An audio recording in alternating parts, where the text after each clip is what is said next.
Have you ever been driving and you weren't locked into place? Twice.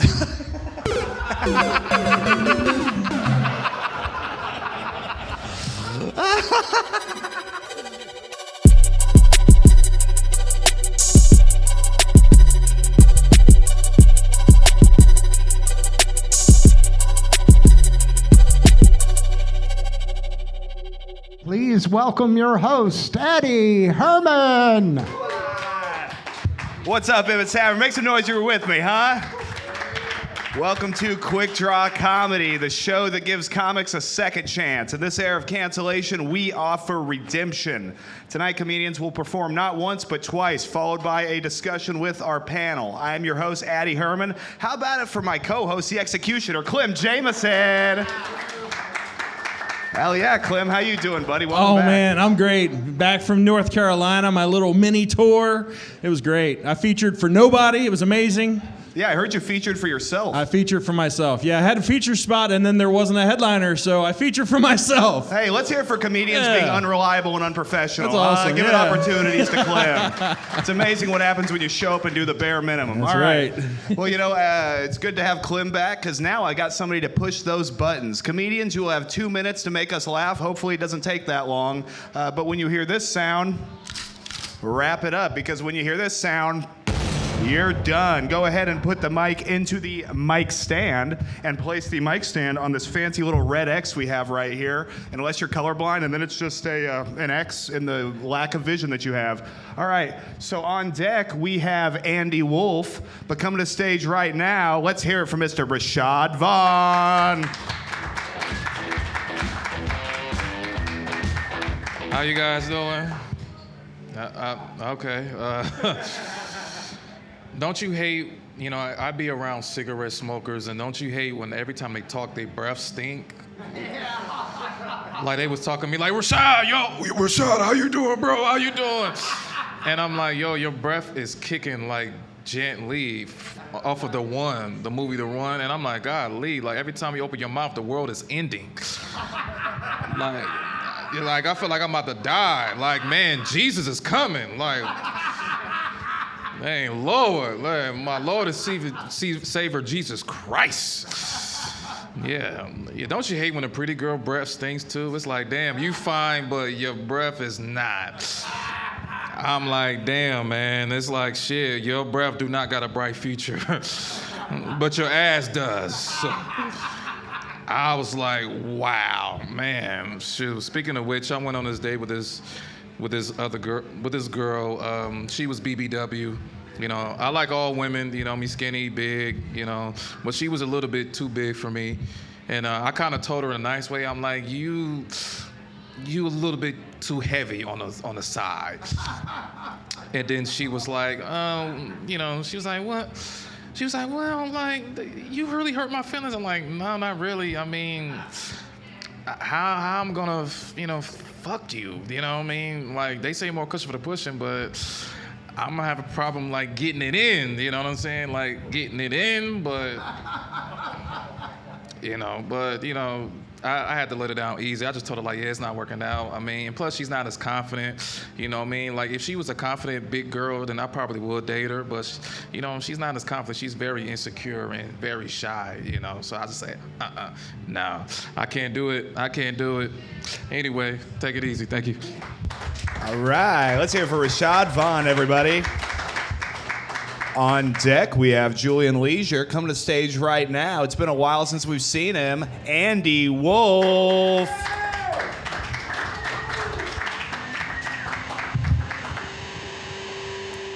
Hey, everybody. So a while back, I also went on a date with a girl.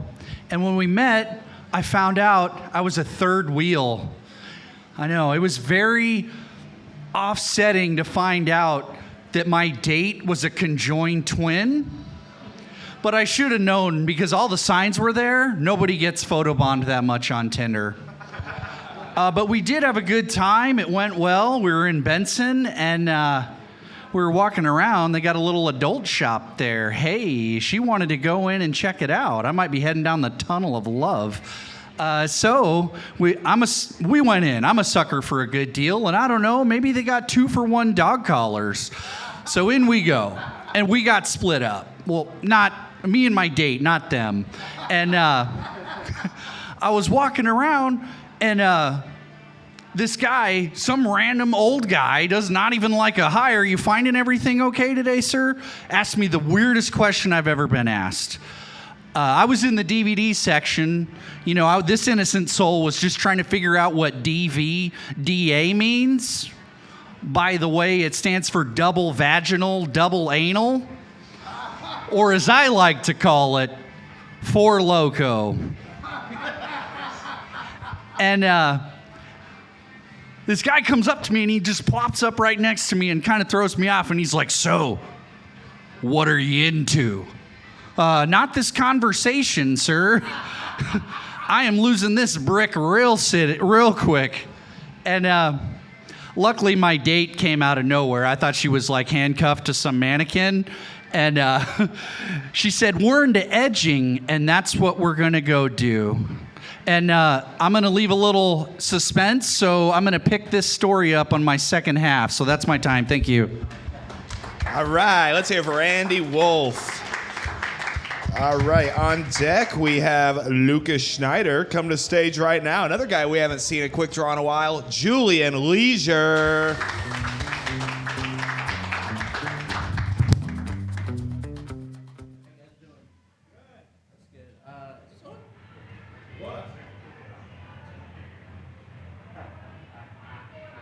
Check. I'll start your timer again. Thanks, Obama. My weed dealer is a white woman, which means that even drug dealing has been gentrified. I'm always really concerned that, like, if we ever get busted in the middle of a transaction, that the police aren't going to believe that I'm the customer. They're going to knock on the window like, boy, what are you doing? I'd be like, this isn't even my car. They're like, oh, so you stole it? Something weird. I don't know. I got to figure that one out. That's going to be funny one day. I just got engaged recently. Yeah. I'm really excited to be married because I can't wait to cheat on my wife. I can sense some of you guys are kink shaming me. That's fine. I knew that, like, her dad really approved of us being engaged, us getting married, when he tossed me the keys to his F-150, and he's like, you're going to be family now. You got to drive my truck. I feel like that's like a Midwest rite of passage, you know? You get to drive her dad's truck. I don't know. There's something there. I'll figure it out. Let's see. I got 4 kids. Anybody else got kids in here? Hell yeah. I love my kids, but sometimes I just want to kill my kids. You know, like my son, he's 4. He came up to me, he told me that he pooped on the floor. Yeah, my first reaction was to laugh because it's a little funny. My second reaction was, I swear to God, if this motherfucker stay my carpet, I'm drop kicking him. But I read somewhere that if you rub their noses in the shit, that they stop doing it. Now, of course, I would never do that. What I would do instead is shit on his floor so he knew how I felt about it. But then it would just kind of turn into a game. We'd be popping squats, random places all over the house. I like to call it battle shits. I don't know what's going on with these cameras, so I'm like trying not to move out of the frame, but I got 5 seconds left. Bye. All right, let's hear it for Julian Leisure. You know, as soon as the cop hears him talk, he'll know that he's not the dealer. Just saying. Yeah. Yeah, I thought I was watching Get Out too. That was crazy. On deck, we have Pax coming to stage right now, Lucas Schneider. Hello, hello. How many drinkers are in here tonight? Any big drinkers? Yeah. How many of you are the puke and rally type of drinker? Yeah, that's right. I thought it smelled like bitch in here. Just so we're clear, for me, bitch is a gender-neutral term. I've definitely met more male bitches in my life than I have female ones. That goes the same for cunt, cocksucker, dickhead. All them things are gender-neutral to me. But anyway, I'm a big puke and rally guy, and for me, after you throw up that first shot, It's just like when they've shifted up for the 8th time in a Fast and Furious movie, you know? Cars don't really have that many gears, but you feel like they do. You know? It gets exciting. And anything else on top of that is just like a hit of nos straight to the veins, you know? Goodness. Well, it's mostly men in here, so I'm just gonna tell you. This stereotype of you not knowing where the clit is needs to fucking stop. All right? Get your shit together. All right? It's not the Louisiana Purchase, okay? You don't have to Lewis and Clark the shit, okay? It's a fairly small area. Once you find it, you'll know, right? Goodness sakes, this day and age, you're only one swipe away from a guy, or your wife's only one swipe away from meeting a guy who took the time to read an anatomy book, for Christ's sakes. It doesn't take that much effort. You can go down to the local library and find out, you know? And if you have to go through that much effort, you should probably get some romance novels too, just, you know, level the whole thing out. That's not an ad you'll hear for the library on PBS, is it? You know, learn to fuck good at your local library. Now, back to Sesame Street. All right? Well, that was pretty close to 2 minutes, so I'm just going to leave you with a goodbye. Have a good night, and I'll see you later. Lucas Schneider. All right, on deck we have Joe Hopkins, but coming to the stage right now, make it loud for Pax.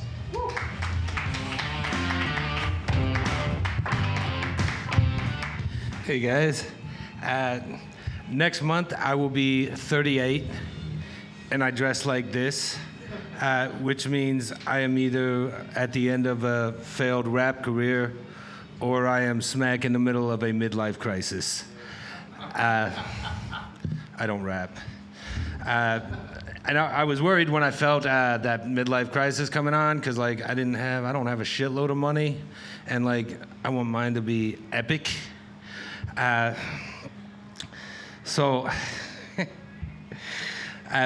since then, like I have almost gotten divorced. I've totaled a truck, drunk driving, and became fly. So it's going pretty good.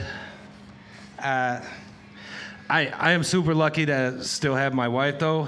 She's amazing, but I don't think she would put up with my shit if she wasn't also going through a midlife crisis. Wait till you hear about her fucking shenanigans. So while I'm out being a fucking idiot, she goes and gets accepted into law school. How do you think that makes me feel? Not good.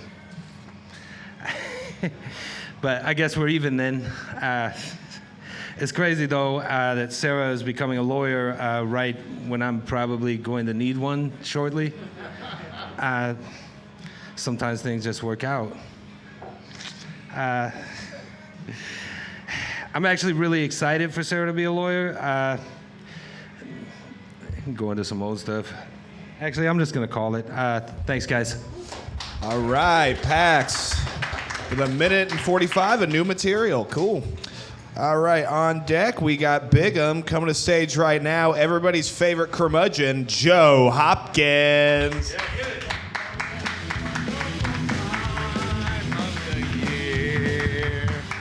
That's my dead name. I told you for this month, I'm Mr. June. About a good-looking audience.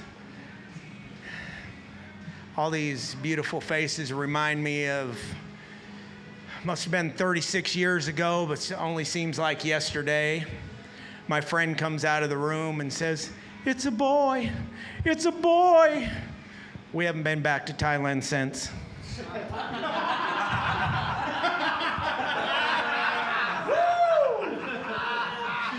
Now, trans women are real women, at least by modern standards. I mean, all they care about is themselves and children.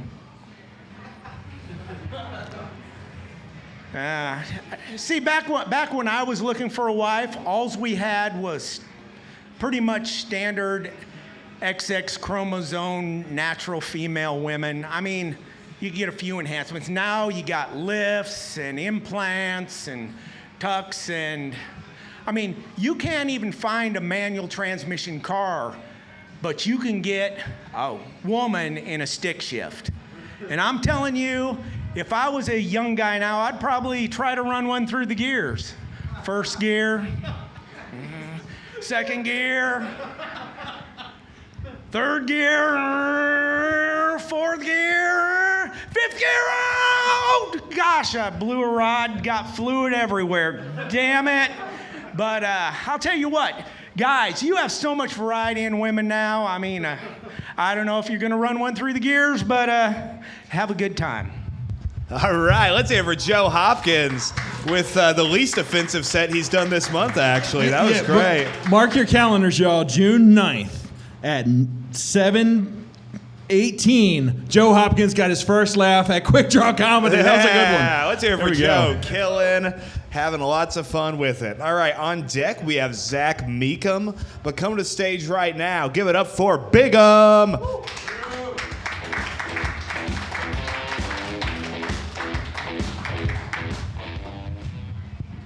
God, dog, do a little dance there. It's good to be back. It's been a minute, I'll tell you what.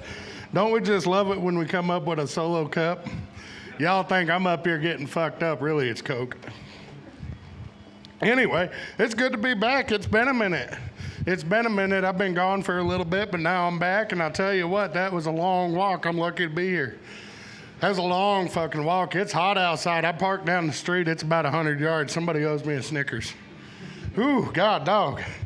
Yeah, I got in trouble today. I ain't even gonna lie. My wife is all sorts of upset with me. She caught me cheating. God, dog. But here's the thing. They got this app now. It's an AI thing. You can get this whole new girlfriend. Problem is, something wrong with me. I downloaded the app. I set up my profile, got everything going. The thing opened up, and chick looked at me, and it uninstalled itself. I said, God, I am sending a strongly worded letter to the developers, damn it. She was Asian. God, dog. So now I don't even know what I'm going to do. God, that was my last hope of redemption. Besides Quik Draw, it's a show of redemption. So she caught me doing that. So anyways, now I got to figure out what else I'm going to do because I tried the home garden thing. I tried the AI thing, in the last couple shows I told y'all I tried the damn Tinder. They sent me to Weight Watchers. It's just been a whole ordeal. But yeah, I had my first airplane ride a couple weeks ago. I can't wait. I ain't got time to tell you now, but here, we catch up. I'm going to get it going. Yeah, it's going to be a good one. I'm going to call it right here at 140, man. Thank you.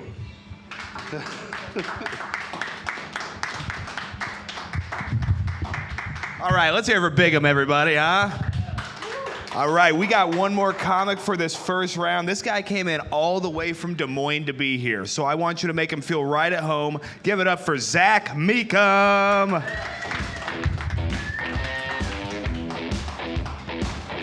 One more time for Zach, everybody. You guys were way too loud to make me feel at home. The people at the nursing home are not nearly that loud. So. My name is Zach, and according to an energy healer I met at the grocery store, I'm crippled because I have the wrong vibe. It's these alternative medicine types, man. They're like a broken record. Every single time, man, they're like, all of this, we've been living on alternative medicine for thousands of years, bro.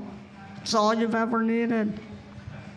People like me haven't been living for thousands of years. They used to throw my people in a ditch because there wasn't enough CBD oil in the world, right? Keep those Ponzi schemes out of my face. I will tell you though, that face healing is much worse, man, because at least the hippies don't have a good business model. Face healing, on the other hand, impeccable business model. Pay 9 payments of $99.99 and believe with all your heart. And if it doesn't work, believe harder, Gimp. You don't have enough faith. An energy healer tried to kill me the other day, and I found the perfect defense. He came up to me, and he got a little handsy, and I was like, hey, leave room for Jesus. It's not too bad, though, I will admit, because when you look at this, at least no one will kidnap you. I am no fun to kidnap. Could you imagine how sad Buffalo Bill would be when he learns that he has to apply the lotion? I'm sorry, Mr. Bill, I can only get the upper thighs. Hey, you said it puts the lotion on the skin. Get down here and be a team player.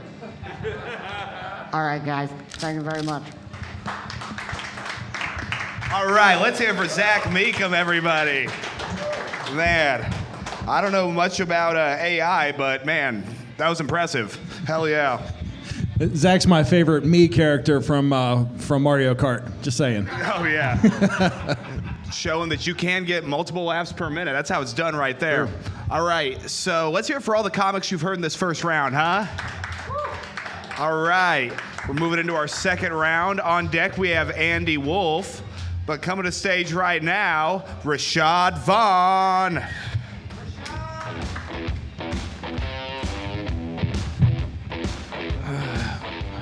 How you?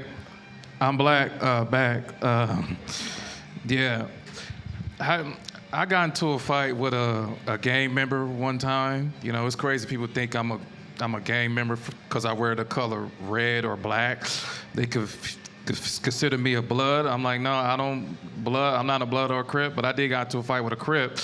And, you know, he was trying to bully me, flashing his gang signs.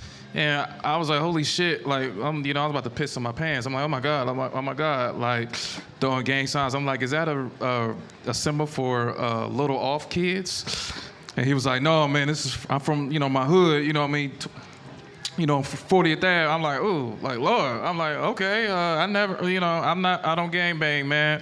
And he was like, yeah, you dissing my hood. I'm like, I'm not dissing your hood. Like, what hood you talking about? The hood at the back of your coat? So, I mean, cause that was a fucked up coat that you talking about. Yeah, that coat was ugly. You know, ugly just like my last girlfriend. So. And then, he wanted to fight me because he thought I was dissing his hood. But I'm like, I don't even know. I don't even know you or your hood. I'm like, I don't even know what 40th Ave is. I mean, you got your abs is 40. You got 40 abs or pause, no Diddy. You know, I don't know. You know what I mean? I'm Steve Urkel compared to Little Dirk. You know, so. And he wanted to fight me, and I just told him that fuck you and your hood homies. Yeah, tell him I said that. And I was shaking in my boots. I'm like, please don't kill me. Please don't kill me. They said gangsters move in silence, like lasagna. So, and I'm about to be the silent G. So I was like, oh shit. I almost got scared, but I stood up like a man, and I not fight him. I just tell the principal and said like, yeah, he trying to bully me, throwing gangs. So I say he's gonna shoot my house up. So. But yeah, that was it. My song. All That's right, my time. let's hear Rashad Vaughn with a story of dealing with a homeless schizophrenic on Leavenworth Street. How you doing, buddy? I'm doing well. How you doing? I'm good, man. What's been happening over the last week with you? Just comedy, work, and that's it. And promoting the special, Just My Thoughts. Come check it out on YouTube. Sure, yeah. The very influential special, made of course by Low Gear Comedy and our own Clem Jameson. Yeah, Clem. So, so you started with just a barrage against cigarette smokers. What I've noticed about you, Rashad, is you like to stand in the circle with cigarette smokers and then wave the cigarette smoke away as it inevitably blows around you. Why do you like making people turn on you? Well, number one, I like being outside to get a fresh air, and then bullshit with the comics. Who all smoke. Yeah, who all smoke except me, and sometimes they just blow cigarette or even weed in my face, and I'm like, yo, I don't smoke. They're like, so? They say so, and then they blow it right in your face. Yes. And are they also wearing red hoodies? Some of them. Some of them, okay. Some of them. Yeah, a lot of them are white guys with tattoos. That I'm afraid of. So. Okay, well, you should be terrified. Yeah, I'm very terrified. So, I mean, as a white guy who smokes cigarettes and has tattoos, why do you hate me so much? Yeah, I don't hate you. I don't hate you. I just hate the people that look like you. Okay, well, So why do you hate me so much? Because you scare me. As I should. Yeah. No. Why does Clem scare you? He looks like a train conductor for Yosemite Sam. Why? Yeah. He looked like one of the Klansmen. So. A Klansman? Have you ever seen a Klansman? Hold on a second. How do you know what's under the hood? How do you know what a Klansman looks like without the hood on? They all look alike to me. White people look alike. So white people look alike, but you always manage to find me and bother me before shows. So that can't be the truth. You know which one I am. Yeah. Is it my deep smoker voice? Yes. Okay, fantastic. That was my other question. So also, you said nothing worse than a pretty girl with bad breath. I can co-sign you on that one. One of the first girls I ever slept with in high school, she was very cute, but her breath tasted like bacon, which wasn't as cool as you think it would be. Yeah. I have similar experience. I'm like, ooh, Lord, god damn. Yeah, I had to break up with a chick because her breath smells like armpits. So her breath smelled like armpits. Let me ask you this, because women are really freaking out. I also had a girl who liked to burrow her face into my armpit. So was it that sort of situation? Why are you fucking my girl? No, I didn't fuck your girl. Your girl wanted to fuck me. No, it was. So you did fuck her? Yeah. No, I wanted to, but I mean her breath stinks. So. I like this theoretical girl that you're insulting. Her breath does not stink. I will not let her watch this episode. It could have been secondhand stink from Addy. I'm just saying. You know. Yeah. What I do is I lick my own armpit, then hit a cigarette, then blow it in her face, and say I call her a racial slur. No, I don't know. So, I mean, you're saying this girl, then there was another girl that you said you didn't like that she had confidence, but then you called her fat and ugly. That's sort of a circle of trauma. She didn't have much confidence, and I wasn't that attracted to her. I just met her on dating app. I'm like, oh, she's cute. But then when I met her in person, I'm like, oh, shit. So she catfished you? Pretty much. Okay. And how often is catfishing happening in your dating life? Not often. Just enough to write a set about it every week? Yeah. Okay. Yeah. Right. Okay, Yeah. Just wanted to make sure that I was paying attention. Yeah. Okay, so white girl, of course? Yep. So when you go on, I mean, because I know there's like blacked.com, or wait, no, that's a different website. There's Black, it's BLCK, right? Yeah. Yeah, blackdating.com. Yeah. Blackmeetsblack.com. So it's called Black Meets Black. So do you go on like blackmeetswhite.com because you only get white girls? No, I go to any other dating site like everybody else goes. And what's your big dating website that you go to? It was Hinge, Facebook dating. Facebook dating, more like carbon dating, huh? Yeah. There's some dinosaurs on that website. Tinder, Plenty of Fish. Plenty of Fish. I met my wife on Meet Me. And we're not together anymore, so that says a lot about the app. I met my wife on AOL chat rooms. Really? I catfished her, yeah. Oh, yeah? That's a true story. I actually did catfish and it worked out, so. How did you catfish? Are you serious? Yeah, she was, my best friend was talking to her, and I got on his computer as him and invited her to some stuff, and then he got embarrassed because he wasn't ready to meet her. So then I just stepped in and took her. So you just slide right in? Yeah. So catfishing does work. Yeah. It does work. There's a white guy that takes what he wants. That's right. I took it. Sorry, Chad. Not really, though. You know. Well, let me ask you this, Rashad. What are some rituals in your life? Rituals? Yes, sir. Shit, I just go to work. Okay, well that's a perfect example of a ritual. Do you work the same time every day, or do you move around your schedule? I work the same time every day. Okay, what time is that? 4:30 a.m. to to 12 or sometimes 1 o'clock in the afternoon. Okay, depending on if you take a lunch or not. I know in the past you taking a lunch Yeah, has that's gotten you into right. trouble. I took my lunch, but they like to say, "Oh, you didn't took your lunch." Hey, But I'm I not the took mine. manager. That's a different white guy, all right? Yeah. I did took my lunch, yeah, assholes, but Yeah. No, I was watching an old episode, and yeah, you were talking about how you may or may not have taken a lunch, but either way, you weren't there for it, and they were fucked up. yeah, and they was like, "Oh, we're gonna get you for time theft." I'm like, "How did I time theft? Where I be here every single day, never called in, and I'm always on time." Did you So, clock out for lunch that day? Yeah, I have. Yes. Okay. That day? Yes, that day. So you get to work at 4:30 a.m. What time you wake up for that? Shoot, 3:30. 3:30. Okay. So what's your getting some applause from? Oh well, thank you, Joe Hopkins. Yeah, very blue collar of you. Yeah. June. Yeah. Yeah. Mr. June. They're Mr. called him. June. Mr. June night. Well, Mr. June. That's why I wore yeah. that gay ass shirt. But yeah. So Happy Pride Month, June. That's right. Happy Pride Month. We Yeah. need some fucking gay people to come out here, man. What happened? I got to stop posting males only for the fucking sign up. Right. Really shot myself in the foot there. Yeah, I'd love to have a bunch of non-binary mothers tell me how much of a piece of shit I am for an hour and a half. That'd be fantastic.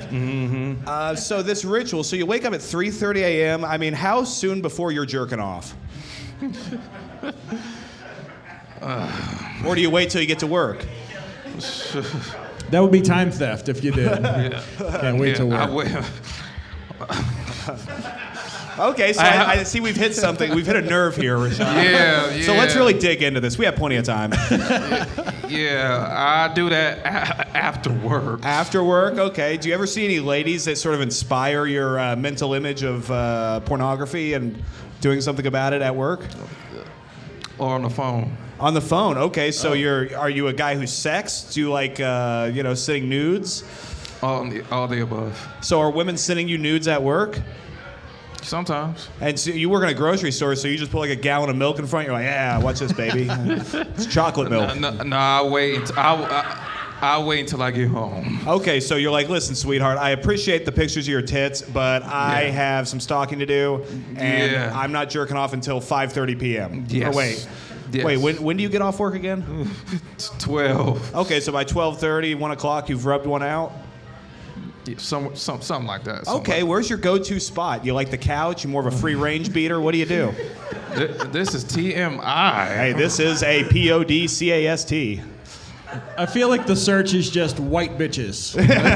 White bitches that are ugly. With a bad breath. No, what if it's just Rashad's search history is just women getting turned down for being too heavy? And then he just climaxes when she starts crying. All right, enough about my personal life. Is there anything you're upset about this week, Rashad? I got robbed. By who? I got robbed by a fellow comic. Shout out to Matthew. He's a good comic. He Another really is. white guy, and I think he has tattoos. Yeah. Yep. Yeah. Shout out to Matthew Hall. He's a good comic. But you got robbed. I got robbed. Mic drop. He had a good set, but I feel like my set was better. So. Yeah. Well, whenever you say you got robbed, I'm always concerned that like someone actually like robbed you. But I guess you felt that you should have won it. Mm-hmm. Was it based off like a negative 18 decibel reading, or was it? They just went by. Like, what do you think about this? Think about this person. What do you think about that? Yeah. Matthew Hall it is. I'm like. Yeah. What the? That right there went to negative 7 decibels. Yeah. Wow, you're killing. Yeah. Yeah. Thank you, Clem. Yeah. Well, I hate to hear that, man. I mean, you work so hard, I know. and these goddamn white people with tattoos that smoke cigarettes. They always steal everything. They always steal everything from black. You know what we black should people. do? We should go out and kill them. Yeah. Whoa. That's Okay, too I'm far. sorry. Too far. Wrong rally, man. My bad. Wrong My rally. bad. I thought I was. Life is like a Grand Theft Auto. You just want to kill people, get away with it. Well, when I play Grand Theft Auto, I try not to kill people too much. I actually use my turn signals. That's wild because he doesn't use them in real life. So. No, that's only when Summer's driving because I've had too many. Well, Rashad, I'm going to go ahead and get you out of here. Thanks for opening up the show. Let's hear it for Rashad Vaughn, everybody. Yep. Hey, everybody. Have a Slim Jim. All right. Cool. You guys see how it works. On deck, we got Julian Leisure coming to stage. Let's hear it for Andy Wolf.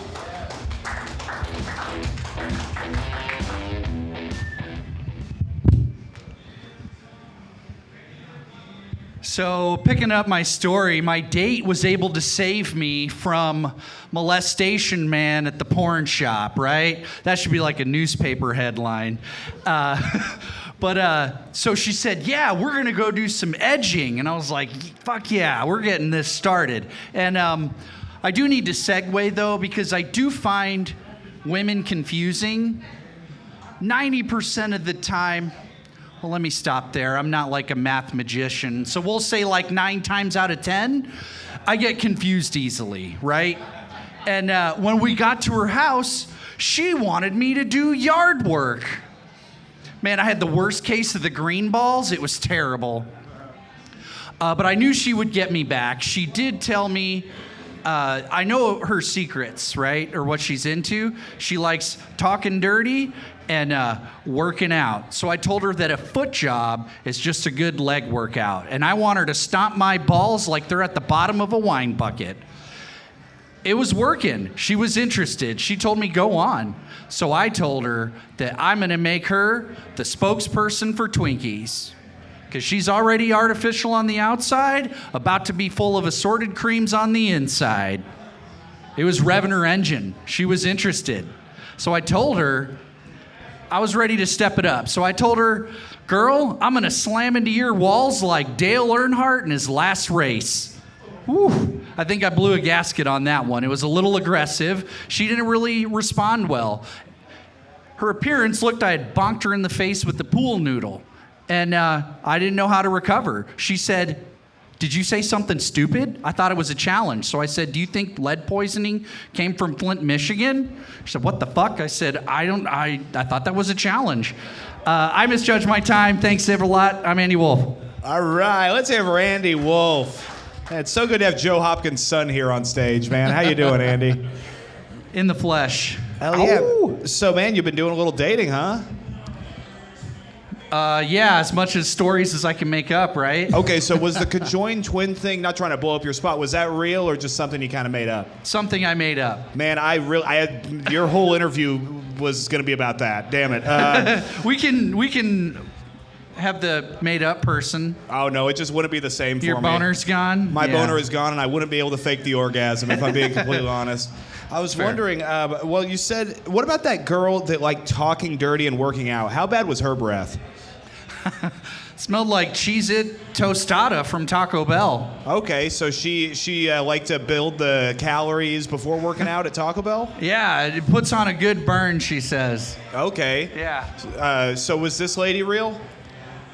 It's a friend, but yeah, it's a conglomeration of components. Okay. So now this friend, is she someone that you would like to be... Oh, is she out there? No, sorry. Oh, shit. Let's say you want to know the real part? Yes.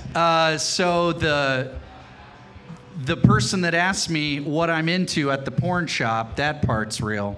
Okay, the guy asked you what you were into at the porn shop, and as I recall, he suggested to you the double vaginal, double anal. No, that was just a good joke because I like the Four Loko joke.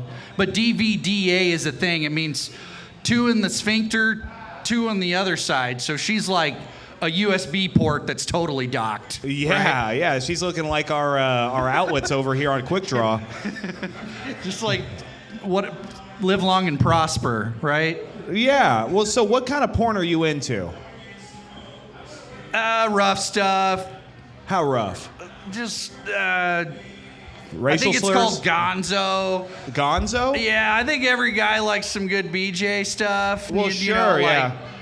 Just, I call it like regular porn.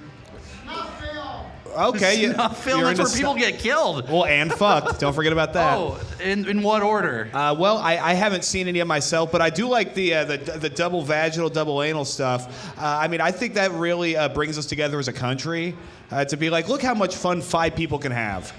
Right. All different races. So, like, I like nothing more than seeing a lady have sex with a guy who has Timberlands and an ankle monitor on. Like, that really gets me excited. When you get the second one, you know, one's GPS and one's for BAC, blood alcohol content. Okay, well, only in Omaha, because everybody here has a DUI. Yeah, I got 3. You have 3 DUIs? I do. Wow. And you're sober? Yeah. Wow. Did that happen before the sobriety? Well, What a dumbass question that was. Yeah, I got 3 DUIs and then got sober. Not everybody is able to stay sober after DUIs. Sometimes it doesn't matter. But Yeah. that's funny. So yeah, I was sober for 3 months and then I got DUI. I didn't drink. It just the cop didn't like me. Yeah, some white guy with tattoos. That's smoking right. a Must have cigarette. been. Bad breath. Yeah. No shit, dude. Well, I mean, that is a lot of fun. I mean, you're looking good. Have you been working out? I do work out. Yeah. What's your favorite workout? Chest press. Chest press? Oh, yeah. Okay, what's that? You sit in this thing and you push, So a bench press? but it's like seated. Oh, so you're really not doing much at all. You're just kind of hanging out? Well, I do the bench, then I Getting do a an blowjob? incline bench. I'm looking up all the new scenes while I'm there. No, I do I do a 4-day rotation. I do shoulders, back, abs, legs, chest, arms, cardio off. on and Okay, back. so you're on a fairly strict regimen of working out, huh? Yeah. Man, that's great. I mean, you're looking yoked, man. I was wondering, what is that shirt? On the back it says Vici. I thought it was Vice, but Is that what it is, we're learning. Vice? Vici makes it sound Italian, so Well- we're gonna go with that. Well, yeah, Vichy, France, they famously supported the Nazis in World War Oh II. shit! I am German. My last name is Wolf, so. Oh, did you like the new Hitler documentary? Yikes. Haven't seen it. Man, he looks like me, but I'm more white trash. It's crazy. You gotta trim the mustache. I know. I'm bringing it in slowly. We're bringing it back.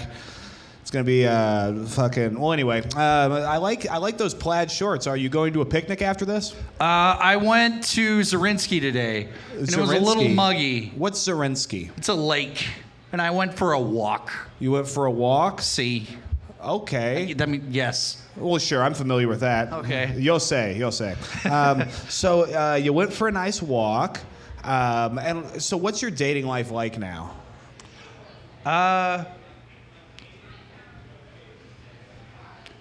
Kind of in the market, just having fun, like to go do and experience new things, trying to see what's out there. You know, just I like to enjoy life. I go to a lot of events. If you ever want to know when a comedian's up, just look on my Facebook page. It's true. That's right. You're very supportive of the comedy scene. Yeah, I like to go to comedy, music. I saw Furiosa on Tuesday. It's like a 7 out of 10.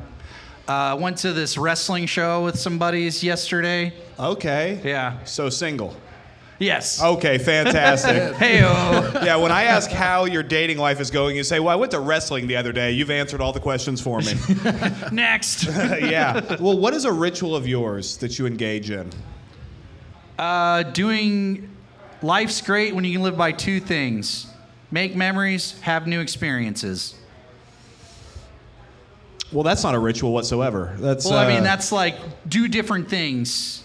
Like a explore and find ritual- yourself. A ritual is doing the same thing.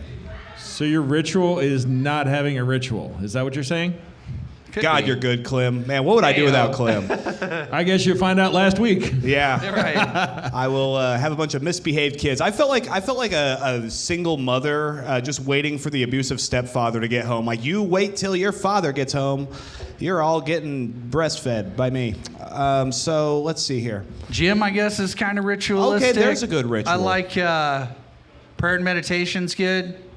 Okay, so you've been religious. You're getting more religious. More spiritual, but same difference. Who right? do you pray to? My higher power. Okay, so Joe Rogan, or, The Alpha. the Alpha, the Omega, the okay. Well, that's a lot of fun, Andy. Is there anything you want to let these folks know before I get you out of here? I'm gonna be at I'm doing 10 minutes at WrestleMania on the 22nd at Backline. Come see it. Okay, let's hear it for Andy Wolf, everybody. Go out and see him. Roastelmania, doing a 10-minute spot. Very cool dude. All right, on deck we have Lucas Schneider. Coming to the stage right now, Julian Leisure.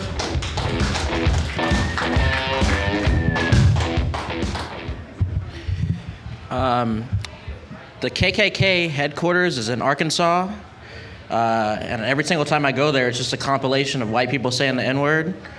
I call that the Joe Rogan experience. Let's see. I've been gaining weight recently, and I had to get rid of all my mediums But it's kind of embarrassing when you can fit in clothes that like a 16-year-old girl can wear. I think that the thing that's like the most embarrassing about gaining all this weight is that I caught a glimpse of myself in the reflection of the microwave at 2 a.m. just fucking my face with apple pie. It's really embarrassing. It's fine. None of this is working. Not to sound like Antifa, but I really hate working. Yeah, I used to have this job to where like if you like had a funeral to go to, they would give you a week off paid just to go to the funeral. The thing about that is I started to run out of grandparents to kill off. You know, I'd be like, oh, my great-grandmother just died. Then the next week it'd be like, oh, my great-great-grandmother just died. Eventually they started to do the math, and then I got fired, so that sucks. I feel like I'm entering into my grandpa era, as the kids say, you know? Like if you come to my house at any random point in time, like you might catch me eating oatmeal or doing a puzzle. Or complaining about some shit. Like I feel like I have like a 40-year-old like Jewish guy trapped inside my body, honestly. I don't know, I'm like Black Larry David or something. I don't know. I was born in the year 2000, which means that I don't remember 9/11, but I'll never forget it. That's fine. My son was born in... I got 4 seconds, that's fine. That's fine. All right, let's hear from Julian Leisure, everybody. What's up, dude? Welcome back to Quik Draw. What's up, man? Man, not shit. Things have changed a little bit since you've been gone, huh? Yeah, I like the setup. Thank you. Yeah. How you doing, buddy? I'm all right. I just got engaged. You just got engaged to the woman you've had 4 children with? Yeah, So how long were you living in sin before that? quite a while, like 5 years. Yeah, white lady, right? Yeah. They'll get you. They'll take you right to hell, man. White women will take I think you I did it straight- to her. You did it to her? Corrupted her. You corrupted She's her? from a nice conservative family. Really? And she got with me, and yeah. And then she stopped going to church? Never church. She never went to church before? Oh, they don't sound very conservative to me. They just went to Klan rallies. Yeah, oh, thank you. Thank you for bringing that up, Clem. So you had a joke about Arkansas. Why? Because I think we both know you haven't been there. You know, I try to avoid it because the Ku Klux Klan. Oh, there's other reasons you should avoid Arkansas. But no, I've actually been to the headquarters. It was in Harrison, Arkansas, correct? It is? Yeah. Yeah, I love that sign. They got this billboard as you're driving in, and it's of a white girl holding a kitten, and it says, "It's not racist to love your own kind." www.whitepowerradio.com. And you can tell it's a real good radio because it's got a website attached to it. It's not like an FM radio. So that joke was true, but you have never been to Arkansas. We know that. I've been through Arkansas. Really? Passing through? Yeah, I was going to Louisiana and I drove through, and it was kind of scary. Yeah, because of all the trees? Well, my rule is that if you're driving anywhere in like the Midwest, if you see more than 5 like windmills, there's not 5 black people in a 500-mile radius. Well, that's another thing. The Arkansas is not the Midwest. It is the South, my good friend. Kinda. I know it is. It's like baby South. As someone who lived there 10 years, it's the South. All right. Good KKK joke, though, but I would maybe go with something more regional that you're familiar with, like Illinois, because Illinois is actually the home of the KKK. Is it really? Yes. Yeah, as a but, white like, man Chicago is like... Well, Chicago is one little city. The rest of Illinois is just shit. Yeah. But weed's legal there. Yeah? Yeah, I went to my first dispensary there. Yeah. Weed's legal and guns are illegal, and you see how that city's doing. Lots of gun violence. But hey, at least they're stoned when they bleed to death. Isn't that nice? I mean, there's nothing better than just being like, oh, I'm dying here in front of my mother, but hey, I got to smoke a blunt first. There you go. Yeah. I mean, I think we should have that for our military men. I think it'd be great. So, Julian, how's life been since the Fresh Prince of Bel-Air went off the air and you lost your job? It just sucks, man. Yeah, I'm sure. I don't even know how to do the Carlton anymore. Yeah, I know. Well, that's because you're too white, I think. Too white for the Carlton. Yeah. It is funny that Julie and I kind of have the same haircut, and the more we hang out with each other. I'm missing it somehow. I don't It's see fine. it. I don't see it. No, more of a yes and situation, but that's fine. You have tattoos, Julian. How many tattoos do you have? 14? 14? Okay. Are they tattoos? Are you the kind of guy who gets tattoos just willy-nilly, or is it all something that's important to you? Just whenever I go out of state, I like to get a tattoo. Like, so they're all from different, well, mostly from different states. So you go through states and then you say, I've got to find a tattoo shop. Which ones you get in Arkansas? I haven't got one there. A burning cross. Where's that guy? I gotta get his tattoo. Yeah, show me your tattoo. All right, let's not do bad crowd work on my show. He's a conservative flag. Don't worry, we'll get to that. You're about the fourth person who's brought it up on the podcast, Yeah. but that's fine. I mean, I like your shirt. You managed to make stripes look widening.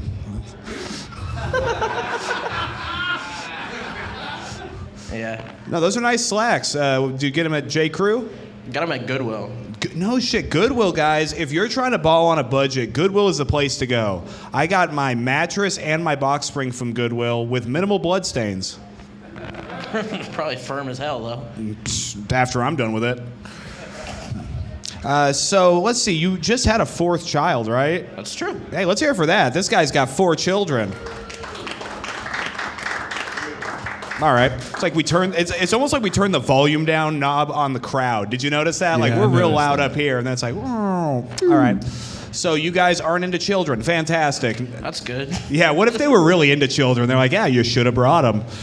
That would suck. That would suck. How old is your youngest? A month. A month. So I mean, you just gave birth. Well, your wife just gave birth. Yeah. Sorry. Not wife yet. We're still engaged. Oh, that's Just right. got- You're still living in sin. Okay. Yeah. Fantastic. So is this something that I don't mean to get too far into the weeds here, but were your parents married when you were born? No, they were 16. So not married. Okay. Nope. Well, I guess you waiting until 23. You're 23, right? Just turned 24. 24, man, that's a good age. How was 23 for you? I don't know. It was all right. It was all right? Yeah. Oh, fuck. Well, 23 was like one of my best years. So if yours was just all right, hunker down, buddy. I mean, I did a lot of cool things comedy-wise, like my 23rd year. Yeah? So that's a good thing. Yeah, I saw that last week you were in, well, I guess it was between now and Wednesday when I saw you, right? You were in where? It was a couple weeks ago. I was actually in Sioux City. I won a competition out there. Okay, you won a competition in Sioux City. That's great. Did they were they into clean material or they let it fly? Just let it fly. It was a bar. Okay, they're doing comedy competitions in bars? Yeah, it was actually outside of a bar. It was like underneath a tent. Oh, like you were outside of a bar. You were in a tent? Yeah, Oh my goodness. Was it a white tent? it was. Okay. All right. We're getting something here. So you got first place. How many were in the competition? I think there was like 6 of us. Yeah. Were 5 of them white? There was like 3 or 4 white dudes and 1 Hispanic guy. Okay, so you won the shit out of that one, huh? Was it Fernando? It was Fernando. I figured. It's Look either at him or that. no way. I just got to be one of the two. We know it wasn't no way. Yeah. Man, well, that's great, dude. Congratulations. Is there anything that's kind of gonna move you forward from that competition, or is it just a bragging rights kind of thing? I ended up getting booked twice. I got a show later this month, and then I got a headlining show in August or September. Congrats, dude. That's great, man. Let's hear it for him getting booked to headline, huh? That's fantastic, man. Well, let me ask you, what is, being a father of 4, I'm sure you've got a few rituals in your day-to-day. Honestly, just like smoke weed and play hide and go seek. Okay. Well, that's not what I was hoping for. You said you smoke weed and play hide and seek. I think when I smoke weed, I lose everything. So I just end up playing hide and go seek with my life. I just lose myself, and my kids can't find me. Oh, no. Well, that's not good. I think you may have just admitted to a crime at some level here. So you play hide and seek, and what, you go like hide up in the pantry or something where they can't just- reach you? Just really creative places wherever they can. And your wife's just like, where the fuck are you? And you're like, I'm high, baby. It's part of my ritual. I guess. So your ritual is you wake up. I mean, what time do you wake up in the morning? What time do the kids get you up? Like 7:30. Wow, so they're waking you up at 7:30, and then you're like, hey, baby, go take care of this for an hour. And then you wake up at 8:30? Pretty much, actually. Okay, good. Yeah, she goes to work sooner than I do, so. What does she do? She works at like it's basically like a Goodwill for kids' clothes. Is that where you got that outfit? No. Okay. Just wanted to make sure, full circle, everybody. Had to check my P's and Q's. So she works at a Goodwill for kids. That's very cool. Is she a manager? I don't think she's a manager, but she's got a pretty decent, like, she's up there. Okay, nice. She's like the head tag putter on her. I don't know what they do over there. Yeah. They should have security over there, man. Those Goodwills are getting nutty. They got to stop letting poor people in there, dude. I'm so sick of it. So what do you do? What's your day job? Right now, I work as a manager at a pizza place, and I'm in school for cybersecurity. School for cybersecurity. It's crazy because you look like you are a cybersecurity threat. So it's... Yes, But sir. not much I am of a one. cybersecurity threat. Well, you said it and I Is thought racism it. allowed on your podcast? Are you kidding? Come on. I'm from Harrison, Arkansas. What do you think? No, I'm not. I'm from Little Rock, Arkansas, where that kind of stuff doesn't fly. But let's see here, man. Who is your celebrity crush before I get you out of here? Sexy Red. Sexy Red, okay. Sexy What Red. do you like about Sexy Red? I don't know, dude. There's just something weird about her. You like that her booty hole's brown? Yeah. Okay. Yeah, dude. Me too. That was always an odd flex for me. Sexy Red says my pussy pink but my booty hole brown, right? Yeah, she does say that. What a wild flex. Like, I mean, I don't even know what color my asshole is. I've never seen it in person. It's probably Hey, pink. Summer, what color is it?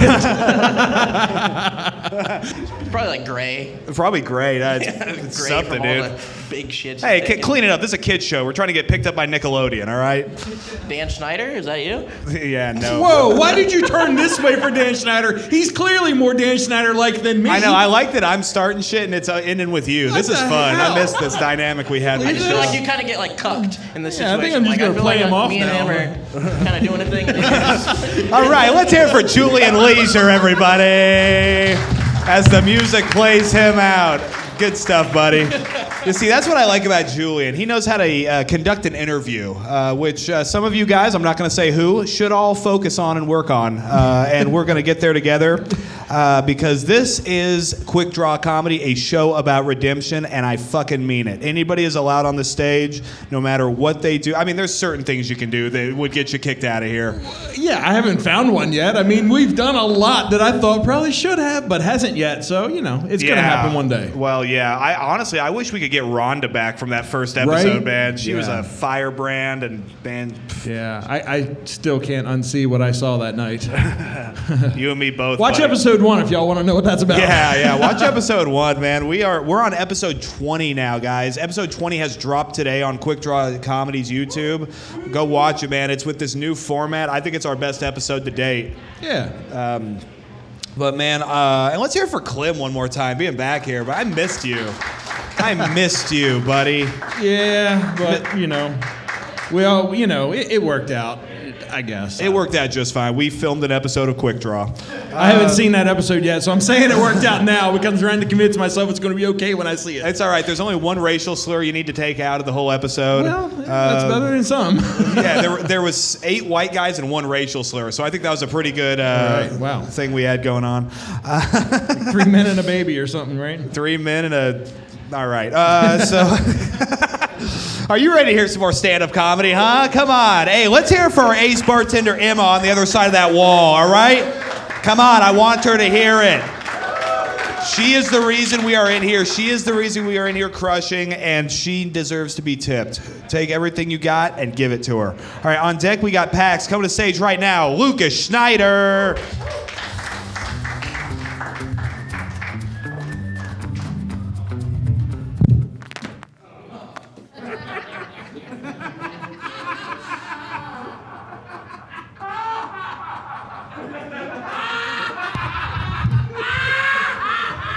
That's a good way to kill time, isn't it? Goodness. Don't you fucking hate a bad driver? Don't you? Dirty bitch-ass cocksuckers. Gender neutral, obviously. You sit back there, you talk all that shit. Should be no surprise, really. Can't find the click, can't find the blinker. You know, it's pretty much the same motion, same amount of effort. You know what I mean? But how do you feel after you talk all that shit and then you notice a handicap license plate? How do you feel after that? Because all I can do is wonder, is that driving how you got the license plate? Yeah, that was a fucked up thing to say, I guess. Whatever, I thought this was an open, safe place, but whatever. Well, my favorite billboard in all of Omaha is this one that says, direct and convenient cremations starting at $699.99. And there is no fucking way it costs that much to burn a body. Not a chance in hell. For that amount of money, I should get the most indirect, inconvenient cremation of all time. There should be a catapult and a volcano. It should be the catapult guy's first day. He should miss the first couple times, so they got to go up there, get my body, bring it back, set the whole catapult up again. Guy misses again, brings it back. The old veteran comes over. God, let me show you how to do this. They'll fucking hire anybody here, won't they? Good God. All in front of my family, by the way, within earshot. And the whole time, Spirit in the Sky by Norman Greenbaum is playing on a loop. That's what I should get for $700. And that's my living will and testament. Lucas Schneider, everybody. Let's hear it for him with 2 brand new minutes tonight, man. How'd that feel, buddy? Oh, it felt It all right. You felt? It felt good. It felt okay. Okay, well, I'm not going to hit you or anything. Don't worry. Well, that's why I'm keeping my distance. You're keeping your distance? What's up, pal? Man, How you doing? not much, man. You had a few different topics tonight. I like that you talked. You brought drinking and driving, my 2 favorite things, together for your first set. It's a Nebraska pastime, really. That was good. And your second set, you also were kind of on theme as far as like how you were having trouble with handicapped drivers. Was that Zach Meekum you honked at on the way over here? Oh no, I don't think so. No, I don't believe so. No. Okay. No, this one looked like a different kind of handicap. So. Oh, a different kind of handicap. Yeah. Please explain. Was it Rashad? Oh well, yeah, that kind of handicap, really. Sorry, bud. Had to. Your kind of handicapped. Oh wow! Look, you get 2 edits. Two this weeks in a Look row. at That that. was a W. Woo. That was a heavy W. You know, is this like your new catchphrase or something? Because it's 2 weeks in a row now. I don't know. I think that's just a way of life for some people in this country. A way of life for some I people. used to be that. I used to have my ears pierced and wear a flat top and listen to rap. And So like PAX? yeah, actually, PAX is exactly what I wanted to look like. At one I point think in time. you and PAX should go to you guys should do a style switch. I think we should see PAX in more tie-dye and cargo shorts and long hair, and you should dress like John Cena. I'm not sure if PAX has got the ability to do the hair, and I'm not cutting this shit for you. So Well, no, don't cut it for me. Never cut anything for me. What I like about you is you look like you run a dating app for a cult. yeah, I can see. I've thought about it. Yeah. So, man, how has your week been, man? Lucas drives 3 hours to be here, each way. Yeah. Well, 3.5, but who's counting? Okay, well, you But are. me. Yeah. Yeah, no, they don't give a shit. They bitch about a 20-minute drive over here, so Sure, they don't sure. care that I drive 3.5 hours. Well, hell, I mean, collectively, we've had people drive 10 hours today just to be here with Right. like 3 different comics. Isn't that wild? Yeah, that is wild. It's That's amazing the hell how of the draw that you're pulling in here. it is. Well, I like to give people an opportunity to speak on stage because that's the thing about Quik Draw. 2 minutes is plenty of time to get some fucking laughs. And then if you sit up here and keep killing, we'll talk to you for a while. I've noticed.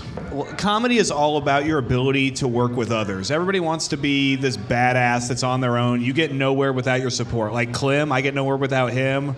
Clem gets nowhere without Ashley dressing him in the morning. It's True. Right, yeah. She says, "No, the hat goes on your head." Yeah. I don't know.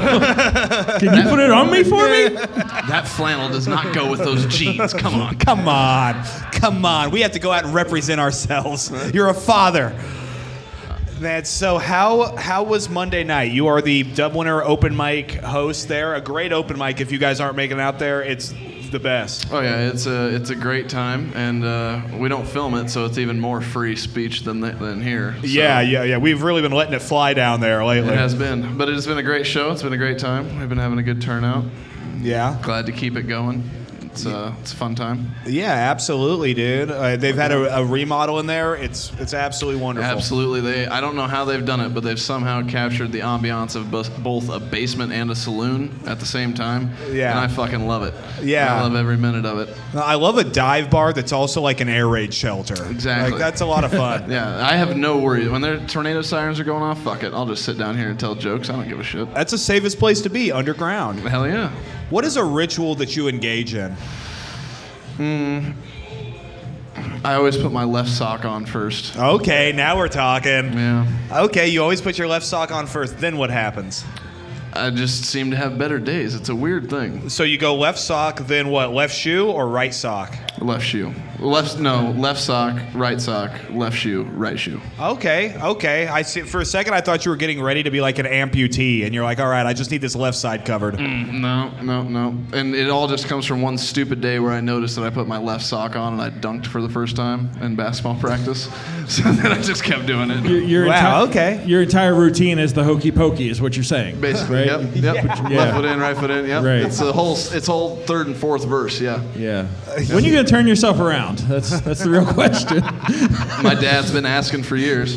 I figured. I mean, I just looked at you and knew that. I'd never met your dad, never even heard you talk about him. I assume that. You look a creepy amount like my dad. This feels like I'm getting interrogated by my parents in our basement. Well, son, maybe you should do something with your life. That's what I'm saying. Yeah. How about you listen to your father, huh? Right. I'm your mother, and I have a mustache for some reason. Yeah, I like mustached women. What can I say? Yeah, he's an ally. That's son. probably why you have so many different baby mamas of so many different races and orientations. Yeah. Because of what I did with your weird mom creature over there. Yeah, that's right. That's right, 3.5 son. hours and I still get the same fucking conversation. This Yeah, is how wild. about you take the trash out, okay?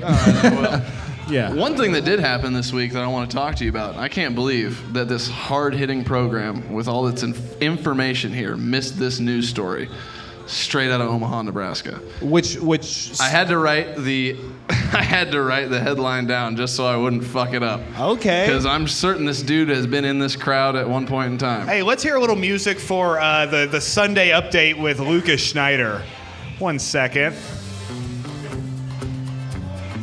Okay, there we go. All right. All right. Seems fitting for a Hillbillies news program. A Nebraska funeral worker was caught stealing a deceased person's sex doll in a body bag. Okay. Is that the end of it?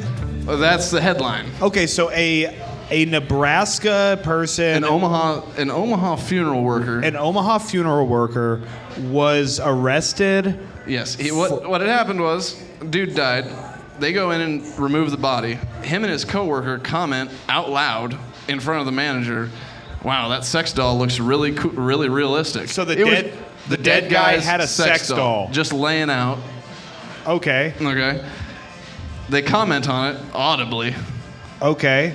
The manager notices it. The guy comes back later, impersonates a sheriff's department worker to get back into the apartment, brings a body bag with him. The supervisor or whatever goes and tells the manager. The manager's like, "No, that's not right." So they go and try to get him out of there. He's got the door deadbolted and chained. Wow. In the dead guy's apartment. With his sex doll. Yes, with his sex doll. And they finally get the door open. This is a direct quote from the news article. I looked at 3 different websites just to make sure this is a real fucking story. Yeah. And he was caught, quote, with his shirt untucked and his pants in disarray. His pants in disarray. I thought that was a wild way to phrase it. You know, And this happened in October of last year, and I can't believe it hasn't come up at all. It has came up. This was actually on Todd and Tyler episode about 6 weeks ago. We listened to it, so thanks for the rerun. But yeah, this has been covered on Omaha, whatever we call this. Well, I haven't listened radio. to Todd and Tyler since I turned like 14, so it's okay. Well, you know what's crazy? I'm new here. When I heard Todd and Tyler, I thought it was Todd Graves and Tyler Walsh for the longest time. I was like, man, these guys are killing it. That's a funny mistake. Yeah, I thought so too. Oh, so you no longer work at the coroner's office, is that correct? I got fired. Yeah. They do that when you. I mean, that is steal an shit. odd move to have the shirt on and the pants down. Like if I'm locked in there with a sex doll and people are banging on the door, I'm getting naked. Well, listen, here's the real question. Why do you need to do it right there in the dead guy's apartment? You brought a body bag with you. Why don't you just get the fuck out of there? Yeah. I mean, maybe he climaxed on the way there and was filled with regret and was like, "Oh, I can't do this." I guess y'all don't find this as interesting as I do. It is a fucking wild story. I couldn't believe it. No, that is when I was wild. reading it. When I see stuff like that, I'm like, maybe men are the problem, because it wasn't a female who did that. Yeah, we would be laughing, but we all laughed back in October when it happened. You're such an asshole. I know. I'm sorry, Clem, that I've got shit to do. I don't have all fucking day to listen to Todd and Tyler. Yeah, Clem's got it in one ear right now. He's listening to next month's news. That's right. Well, man, have you ever worked service industry? No. No, you never have. You never bust or anything? No. Well, I mean, I kind of did in a bar a little bit, but that doesn't really count. You know, Well, cleaning up your Washed drinks. dishes.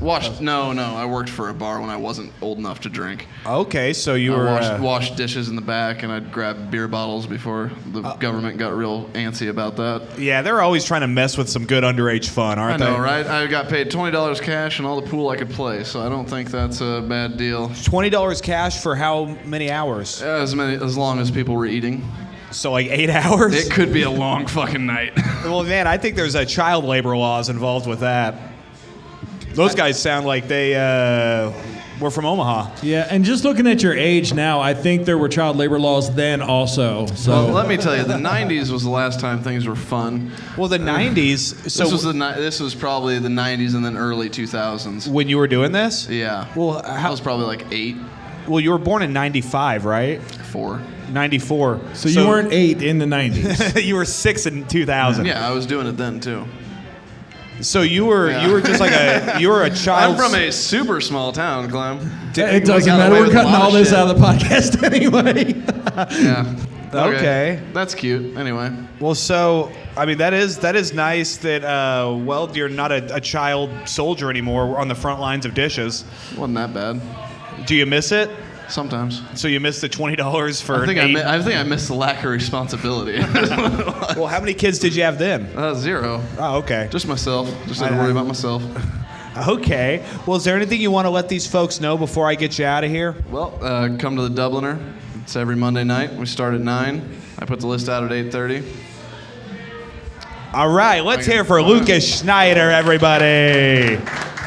Hell yeah. Okay, so on deck, we got Joe Hopkins coming to the stage right now. Let's hear it for Pax.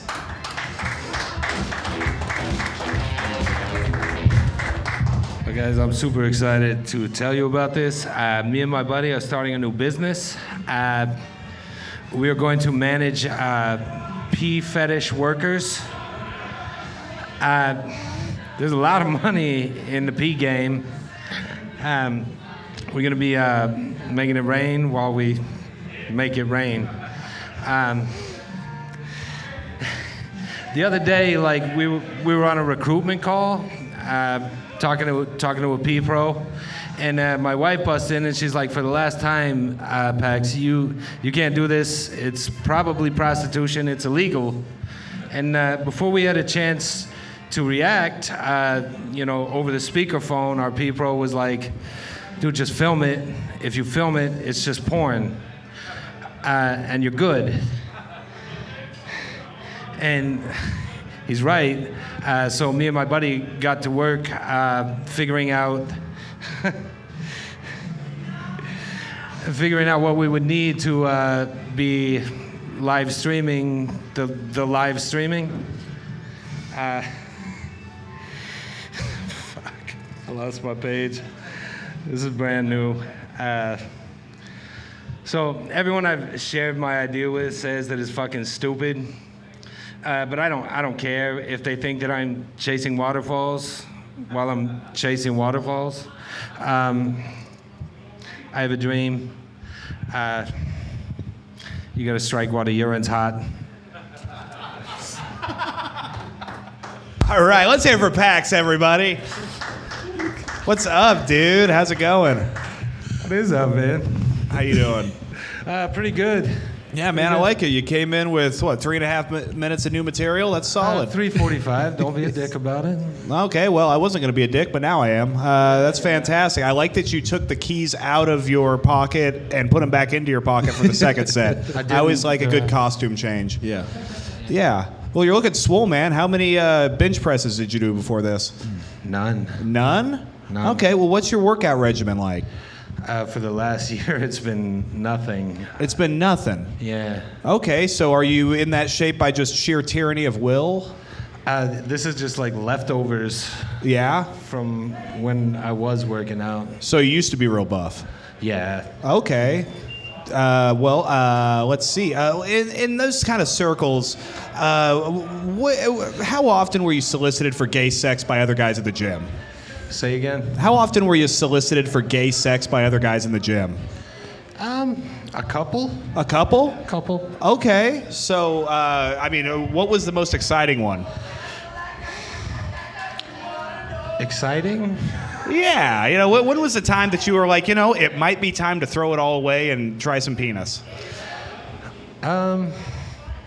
I don't know, man. I've thought about it a few times, throwing it all away and trying gayness. It's a lot less stress. Yeah, you would think so. I mean, now that we've got PrEP, AIDS is pretty much just a cold at this point. And now you can like do the 12-step program with all of the different LGBTs. Yeah. Like you can walk your way through it. Yeah, you can don't have to do it cold turkey anymore. Yeah. Now that's not bad, Pax. I think there's something there. Yeah, something about moving through, the 12-step program of the LGBTQ. I mean, people of that community are going to be really upset, but that's fun. We like upsetting them. I like them. They're some of them. Well, you nice wore the people. pink shirt, so clearly you're an ally. Oh yeah. Hell yeah. And that's what I was going for. And that's a pink build under the. Yeah, so there is some gayness in you coordinating at that level. Yeah, I think everybody has a little bit. Have you ever been involved in any gay activities? I mean, besides being in the Navy. Well, that's probably the gayest. Yeah. But I mean, I give my male friends hugs a lot. Like I give hugs. You like to give hugs? Yeah. Well, I don't think there's anything gay about that, man. I think that's downright hetero. It's pretty gay the way he does it. Well, shoves his when your dick right in dick's her hard. ass. He knows. I Yeah. can't not get a boner when I'm giving a hug. Okay, I noticed, problem. yeah. Because last week you kind of gave me a side hug so the boner wouldn't hit. Yeah, I didn't know how you would react. Man, I would have been excited about it. I would have made you a regular. No, So you said that your wife is going to law school. Is that to make the divorce easier? I hope not. Okay. Well, I mean, let's see here. Is there a ritual? Because I know she's famously a Wiccan, right? Or Yeah, Wicca? she is. So, I mean, are there any rituals that sort of spill over into the house that you get involved with? I'm like, I don't believe in this shit, but I let her do what she does. Yeah. But still, every now and then, I'm like, hey, will you check my cards on this? I'm a little. So she's a tarot card reader. Yes, I mean, yeah, Really? she does that. And Okay. then sometimes, I'll be like, I've really got a fucking bad writer's block. Will you light a fucking candle for creativity or some shit? And does it work? No. Okay. No, Well, it it's doesn't. probably pretty dangerous to have open flame around all those cue cards. You might want to be careful with that. Yeah. My I favorite don't- part was when he held the cue cards right in front of the camera so you could see them. Yeah. Those are subtitles for the jokes. He's like, yeah, this is what was written Sometimes here. that happens when you actually write new shit for this show. Yeah. Like Yeah, you don't have that's time great. to rehearse it. Yeah. and Well, why do you get so defensive? I don't know. It's something you should work on. It probably is. You're That's my right. first advice to you as a comic. Because comedy is a game of interpersonal connections, and being funny is just the very first step. Yeah, and I'm working on it. Sure, it's something we all work on. Because we're all alpha types. We're all people who are okay with standing in front of a group of people, and that takes a lot of courage. But it also comes down to your ability to work and play well with others. Yeah, honestly, I think it just comes from, the life that I lived. Like, What happened in your life before? well, I mean, I grew up in a rough neighborhood. Always Did had you? to be kind of on the ready all the Yeah. time. And then, the parents weren't fantastic parents. No. We won't Well, go hell, you're into already that. halfway there, man. Dysfunctional So- childhood. You should be hilarious. I got some good laughs tonight, I think. Yeah. Well, I mean, you got some laughs, and I think that's great. The thing is, it's a journey. It's a journey, and you got to find yourself. And, I came from a rough neighborhood, too. I came from a place, but 3 years ago, I was not the same person I am today. And I had to put aside the violence and the bloodshed and the hatred and the drinking and the ex-wife. and burying my dad last year. That's what creates you. Well, Addy, I hope I can follow in your footsteps and, become a great comic someday. Well, I hope you do a little better than me, honestly. I hope you're not just running Quik Draw someday. But Well, I'm going to step on your head eventually and jump over you. Well, sure. It's nice to have goals, especially, dressed like gay Ken. It's very good. I also grew up in a bad neighborhood myself. We did not have cable till I was in second grade. So, I picked up the violence and all the anger later in life. So it's kind of the opposite of Addy over here. Yeah, starting this show really brought out the anger in Clem. I was the nice guy on the Omaha comedy scene, and now I'm all of a sudden the asshole, which is a real strong take because I'm sitting across from Addy Herman, and I'm the asshole. I know, right? I'm starting to question whether I've done the right things in my life now. You have, Clem. Oh, man. This is a show about redemption, and here I'm just going to hell. See you there, buddy. Hell's for closers. Hell yeah. All right, Pax, well, you got anything you want to let these folks know? I will be on the Clash of the Comics the 13th. July 13th? Yep. Damn it, that's the day June I'm on. 13th. Okay, thank God. All right. Well, man, let's hear it for Pax Ricky, everybody. Thank you. We're rocking and rolling, guys. We're running a little bit longer of a show tonight. I had 8 comics, but listen, we are going to rock right through this. On deck, we got Big. I'm coming to the stage right now. Joe Hopkins.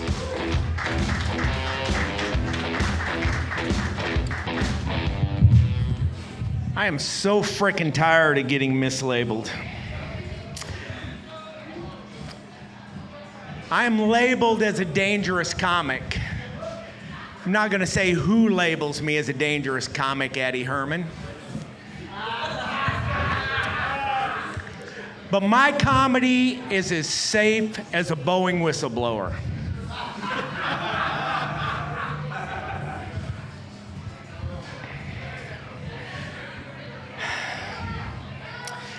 No. Been dead named 2 months in a row, or 2 weeks in a row. But I got a story to tell. My wife and me, we were driving up west on 370, and we're driving behind this compact car, and the license plate says G4V. G for V. What could that be? Well, it ended up having to take a left on 96th. And on the side of it said, Gays for Vets. So many questions. So many questions. I mean, I'm familiar with a lot of charitable organizations, Toys for Tots, Cards for Kids, and a lot of veterans organizations, but I'd never heard of this one. I mean, I know there's a lot of vets out there. Do they have enough gays if everyone wants one? Don't worry, my wife said I can't have one.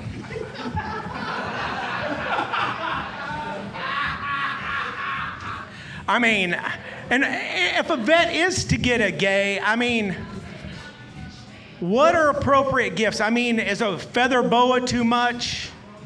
Leather pants okay? So many questions. That's it. All right, let's hear it for Mr. June. He's going by now. I don't want to get any more trouble with the LGBT. Oh no, Steve Austin's going to give him the chair. Oh no. How you doing, buddy? I want to take a break from my dead namer for a couple minutes and talk to our co-host coming back. Okay, you got 3 minutes. Last week I did this set about a story out of New York where women were randomly getting punched in the face, anyways, they arrested a guy for supposedly randomly punching women in the face, and I thought it was wrong because just because someone's violent, why do we have to gender assume them?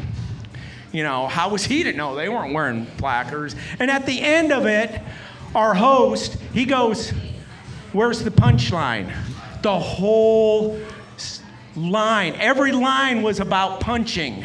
It was a line of punches. He didn't get the subtlety anyways. But anyways, I investigated this further, and I think that this man might be a decent and honorable man because I found out no one that got punched was wearing glasses. And we all know from cartoons as a child, it's wrong to hit someone in glasses. Wouldn't you say so? Yeah, I guess Yeah, the I agree. cartoons Okay. of my generation are different cartoons than your generation. Yeah, what kind So of point that cartoons were out. you watching where people were getting punched with glasses? Right. You never saw Daffy Duck go, you wouldn't hit someone with glasses, would you? Oh, never mind. The subtleties are lost on the youth. Well, You're like a wordsmith over here. You're like the Rashad Vaughn of Omaha comedy, making up words like this. Well, I'm upset that you didn't go with Mr. June and that you also didn't do any Palestine material because I was going to say you put the Jew in June. But you stunk it up for me, man. You couldn't give me that one, Joe. Or excuse me, Mr. June. Man, I liked that at one point you had a joke about how you driving a stick and you'd have your foot down, and I was just imagining your foot being on the pedal of the shifter, but it being on the neck of a poor trans lady while you held her hair and fucked her in the ass. Wow. Ladies. What do you got for him, Joe? Do you know why a man smacks your ass or pulls your hair during sex? It's because he loves you. And therefore he has to, because your bird brain is going, oh, well, these walls might need painting. And Yeah. what was my sister talking about? You know, it's just because we love you and we want you to focus. So, Joe, I mean, I've met your wife. She doesn't seem like the getting slapped in the ass kind of lady. Sometimes She seems like she would peg you. Sometimes she loses focus, and you know, you got to do what you do because you love them. You got to straighten her out a little bit. You gotta help them focus on what's happening at the time, and instead of the dishes or whatever else, their brain might scatter too. Well, as a retired vet, I thought you would just make her do push-ups or something. No. She's so hardworking. She is a blessing in my life. Yeah, well, sure. I think she keeps you on the straight and narrow, especially straight. Yeah. Yes. She keeps you real straight. Yeah. No. Well, what's a ritual that you guys have in your house? The normal marital rituals, a personal ritual is I fix a hot breakfast every morning. Okay, so every with morning us- you make breakfast. Yeah, but I kiss her every time I get home, and I kiss her wherever I see her, and I always tease her, and you know, just wherever, just kissing and hugging and dancing in the kitchen, and just always keeping that spark. Always asking her, do you want to go out to eat, you know, or something like that. Just so. Okay, so you make her breakfast in the morning, or is that just for you? No, that's just for me because You're such a piece of shit. It's a regular Norman Rockwell over there. You almost got me there, you motherfucker. I asked you about rituals, and you turned it in. We dance through the hallways. No, you don't. I offer. Yes, we do. I offer to make her breakfast as she's up, but I get up at 3:15 because I have to be at work by 4:30, and she's still tired from all the sex you guys were having the night before. It's like, go ahead. No. A lot of it's just pretending and always making sure that she knows that I desire her, whether I'm too tired and I know she doesn't want to or not. I pretend that, all right, I'm in the bedroom, you know, if you want to come join me. Oh, have you ever faked an orgasm? Not since I've been married. Have you before? Yes. Tell us about that, Joe, before I get you out of here. Many times. Sometimes you're just too far into it. You're just too far into the more it's getting late, and you gotta go. So you just pretend to finish up, and so that you can get the hell out of there. So you're just like, were you using a prophylactic for this? No, I was never. So you were raw dogging some random whore. Yeah. And then we used to do that. And then you're just like, I'm done, and it was inside of you, but don't look for it. Yeah. Sometimes they're just not doing it for you. Follow-up question: was she a blow-up doll? No, I never. Okay. Did you find her at a mortuary? Yeah, the mortician has arrived. No, some of these real dolls that they have, these synthetics, though, they're interesting. I'm glad I didn't grow up in this time, because you know, Me too. All the temptations that you get to stray from what is just wholesome and natural, and yeah. It's like Steve Martin said, sex is one of the most wholesome and natural things that money can buy. Yeah, it is. It is. Man, I'm gonna have some sex after this, actually, with myself. So let's see here. Do you have anything you want to let these folks know before I get you out of here, Joe? We're in overtime. You know what? I did, but because we're in overtime, I'm just gonna go on, and I'll see you again. Okay, let's hear it for Joe Hopkins, everybody. On deck, we got Karaoke with Summer coming to the stage right now. Let's hear it for Bigum.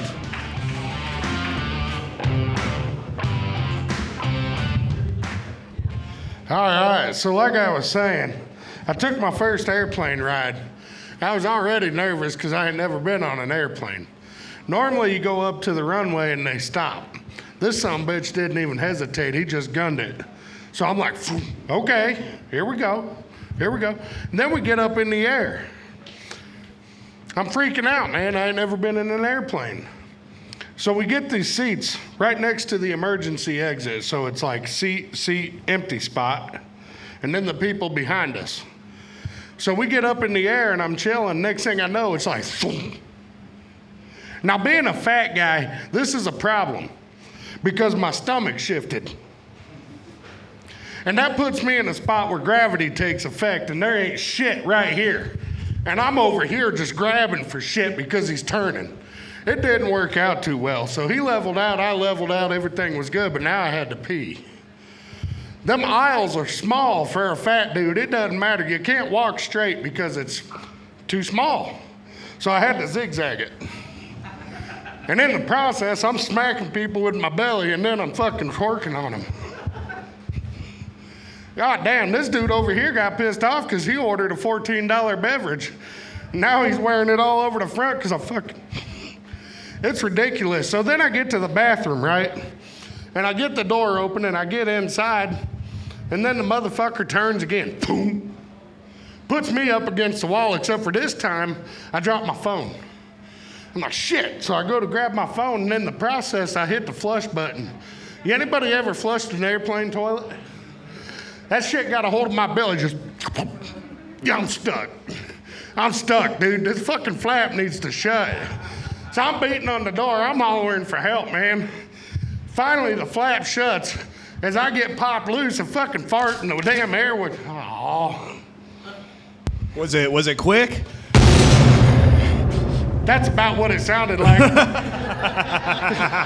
Hell yeah. Let's hear it one more time for Bigum, huh? How about some energy in this room, huh? We're almost done in here. You guys are killing it, every single one of you. Man, what's up, dude? I haven't seen you in a couple weeks. Yeah, man, like I was talking, that first flight to Texas, I got a lot of Texas jokes now, too. Yeah, well, you didn't even get to Texas with the jokes. You were just doing plane jokes at that point. Well, yeah, I didn't practice the plane joke. You couldn't get the joke to land, so. That's a whole nother joke right there. Yeah. That sucks. Oh. Yeah. That sucks. I'm not even kidding you. We hit the... There ain't no, I'm waiting for it, and I'm just like, okay. Yeah, so, I mean, did you have to have a seatbelt extender? No. No? Thank God, Bullshit. no, Bullshit. For real, check this out. I've been on those planes. They said if I needed an extender, I couldn't sit in that emergency spot. Yeah. We chose them because of the room. Okay. Okay, so you picked your own seat. I got there, and I was like, oh, shit, man. So I unzipped that thing all the way, whatever the damn chingy thingy. I don't know. I've never had these problems Anyway, before. I stretched that bitch out way out here, and I wrapped that thing over, and it barely clicked. There you go. So we were good.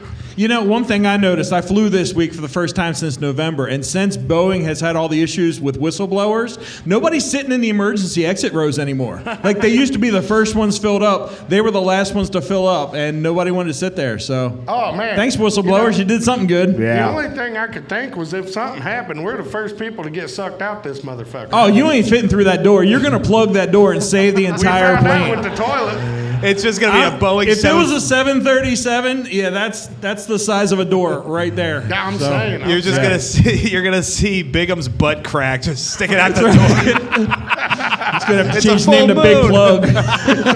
That'd be the next supercell thunderstorm. Yeah, they'll make you a national hero, dude. You saved the whole plane. Yeah, that's incredible, man. And then imagine the spanking you could give him with his ass shoved outside of a plane. Dude. That'd be something, huh? And let's face it, if we make a national holiday for the guy who saved the plane. They're going to do it in June, so that's going to be in the middle of Pride Month, right before Juneteenth. We got Big 'em Day. Just saying. Right. National Ass Flappers Day. That's right. Yeah.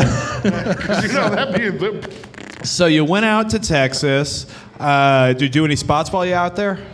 No, I was trying to look it up, but damn, they go late, man. They go late. They start at like 10, 11 o'clock. I'm like, ooh, no. Yeah. No. Yeah, that's hard. Probably because when it's starting to cool down outside. Yeah. Once the God, sun's man. finally down. Well, yeah, man. So, I mean, how late is your latest show you'll go to? I don't know, maybe 9, 10. 9 or 10? Yeah, I Yeah. mean, anything after that's tough. But, I mean, there's a great 9 o'clock show on Monday that you definitely need to go out and see. I've been hearing that. I need to get out there. Well, yeah, Now that I'm home man. and- Take your blood pressure medicine a little later and just, Yeah. ride right into it. It'll be I was good. going to bring my boy tonight, but he ditched. Oh, you were going to Yeah. bring somebody to watch? My son. Oh, We your moved him son. back up. Oh, congrats, Yep, dude. yep. Got the he family. decided to go see Lionel Richie instead. Well, I can't say I blame him, but, I get it. Well, I'm like, dang it, man. So you do have kids? Yeah, just the one. Yeah. Okay, you told me you just had dogs. I got 2. 2 dogs? 2 dogs. And 3 one if you count the wife. Well, I hope she doesn't watch the show. Nah, she doesn't come. No. She says she doesn't want to be here because she thinks half the jokes are about her. Is that why wait, never mind. I was going to say a divorced wife because she didn't come. But no, okay. That's why my mistress won't come. She's afraid all my jokes about her. I have to bring my wife. Yeah. Right. She said you only got 2 minutes. I was like, baby, that's it. That's all we got, baby. So have you ever zipped your penis up in your pants? I think I did once. You'd remember. It wasn't. It was more the Franks and Beans situation. A Frank and Beans? Yeah, where you get the. You ever got your seen that balls in there movie? too? Yeah. Instead of the penis, it was the flap. What do they call that? The taint. The foreskin? I don't know why you're looking at me and asking this question like I would know. You got a beard and shit. I figured the rednecks know. Yeah, he zips Me and things you up. were getting kind of up there, so the sagging and. Okay, Damn it. He's calling me old. Yeah, right. Who is your celebrity crush, Big'em? I have always had a crush on Vivica A. Fox. Vivica A. Fox. Vivica A. Fox. Oh yeah. Okay, I don't know who that is, but Rashad loves it, so she must be a Oh, white man. lady. Oh yeah. That girl's got it going since the 80s. Okay, I'm gonna have to look her up. I'm gonna write that right down But under. the older I get, I gotta change that though, because if I go with somebody younger than the 20s, I feel like a pedophile. Yeah, no, I feel that, man. Well, I mean that's good. I've always liked older ladies myself. Right. Yeah. I used to say I'd like an 18-year-old blonde, but the last time I said that, I got the law on me. Yeah. Yeah, shit scared me.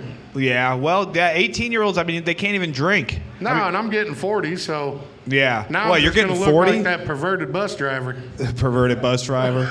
Yeah, you look like the bus too. So I mean, it would be a Yeah, whole well, thing. it was the short one. I can't get away from it. There we go. Writing jokes on stage. I love it. I'm telling you, I had the school for the blind. Yeah. Them guys, they was always trying to fight each other, but they couldn't find each other. Well, you're gonna love next week's episode. You should definitely come out and tell that joke next week for our guests. He'll really enjoy that one. Oh man, the greatest game of Marco Polo ever. Yeah. Okay, man. What is a ritual you engage in before I get you out of here? I was thinking about that. It's the way I eat pizza. Okay. You got to take the topping off, set it off to the side. You scrape the sauce off, then you eat the crust. Then you drink, with the spoon with the sauce. Then you eat the topping. You got to roll it up like a pizza sushi. What the hell type childhood trauma caused this one? Yeah, who hit you? Well, there was that one in time you get Papa Murphy's or Pizza Hut when you're on welfare. Yeah, you guys got more government cheese than you got Papa John's, I'm pretty sure. But Well, yeah, I had to make it gourmet. All right, hey, let's hear for Big'em, everybody. Appreciate it. One of my favorite people to talk to, always funny.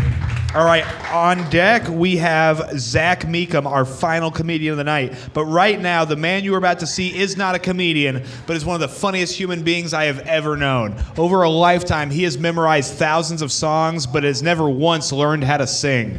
Tonight, you will hear lyrics from a popular song throughout our history and then have 1 minute to name that song. Please join me in welcoming Karaoke with Summer. Karaoke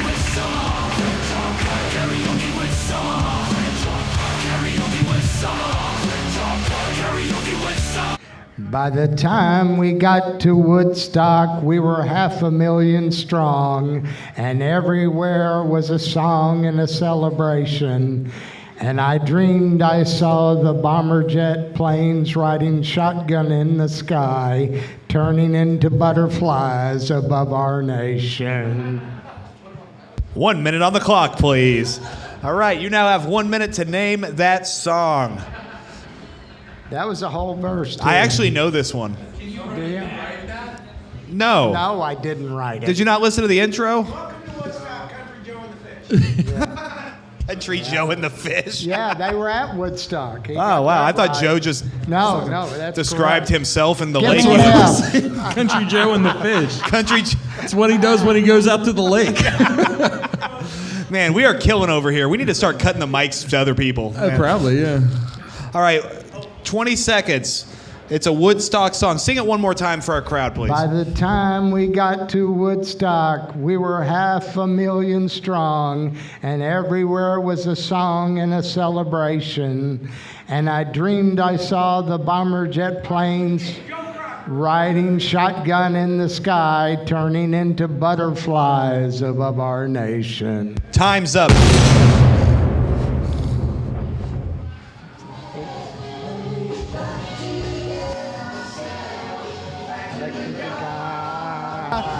Man, those are some 18-year-olds. They looked rough back then. Well, even though Crosby, Stills, Nash & Young made bigger out of this song was written by the great Joni Mitchell. Oh, man. Let's hear it for Joni Mitchell and Summer dressed like a bouncer today, man. How you doing, buddy? Pretty good. Man, you're looking jacked. What's your workout regimen been like? 3 Coors beers a day, and, so today I kind of went vegetarian. You went vegetarian today? Well, yeah. After I had that big sweet potato, I ran out of room for the steak. So. You ran out of room for steak? But I didn't even cook the steak. Okay. I had the zucchini and then the big sweet potato and was like, oh, man, our kitchen must be a disaster. I am not looking forward to getting home. Yeah. Holy shit. No, it's not too bad. Okay, good. Well, what's a ritual you engage in, Summer? Oh, I have lots of rituals. Oh. Well, yeah. One of them is, pick my false teeth out of the cup and wash that off and clean that off and then put that in. That's one of them. Yeah, I think I found that cup the other day. I thought I was witness to a murder. Yeah, well, I'm glad you didn't drink it. It tastes funny. It tastes like smoke.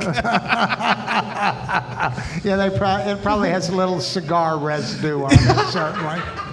Do you smoke cigars with your false teeth in? Yeah. Okay, I was just wondering. It gets too gay if you don't. It's like a gummer. Yeah. Dude, so I've seen that cup that you put the false teeth in. What's the mixture? Water. That's just water? Dihydrogen oxide. Dihydrogen oxide? What are you, a Nazi scientist? No, H2O. Yeah. Oh, well, it's too hydrogen. Okay, let's not get into fucking math science class here.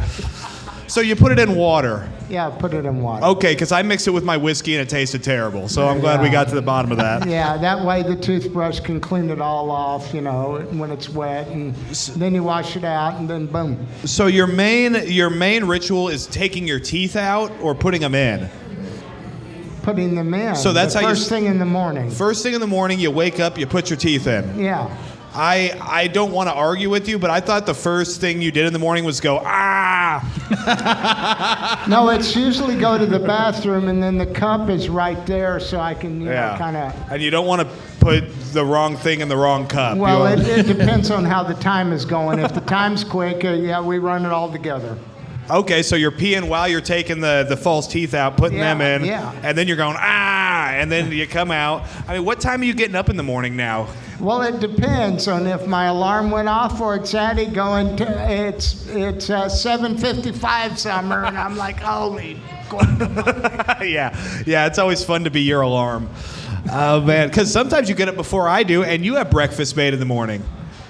Yeah, and I usually do oatmeal, and I love oatmeal. Oatmeal's good. Especially with butter and some maple syrup to sweeten it. Oh, I love that. And that's the kind of milk, correct me if I'm wrong, you don't need teeth for. Well, yeah, you could just, and that and mashed potatoes, you could just wolf those down. Man, I am hard and hungry at the same time. I don't know what's happening right now. Breakfast of champions right there. Mashed potatoes. Oatmeal and mashed potatoes and a cigar. That's how you live to 65. That's right. Maybe not 66, but 65 for sure. Nah, dude, summer will outlive me watching. Enough to get on Medicare, you know? Yeah, you're getting on Medicare next year. That's fun. August. You're getting where are you taking me? We'll talk about it. Are we breaking up? No. Addy's like, I put 12 years into this relationship waiting for this day. You can't break up with me now. Yeah. 11, yeah. 11 years, dude. I thought I was exaggerating. I guess not. No, you're close. We met in 2013.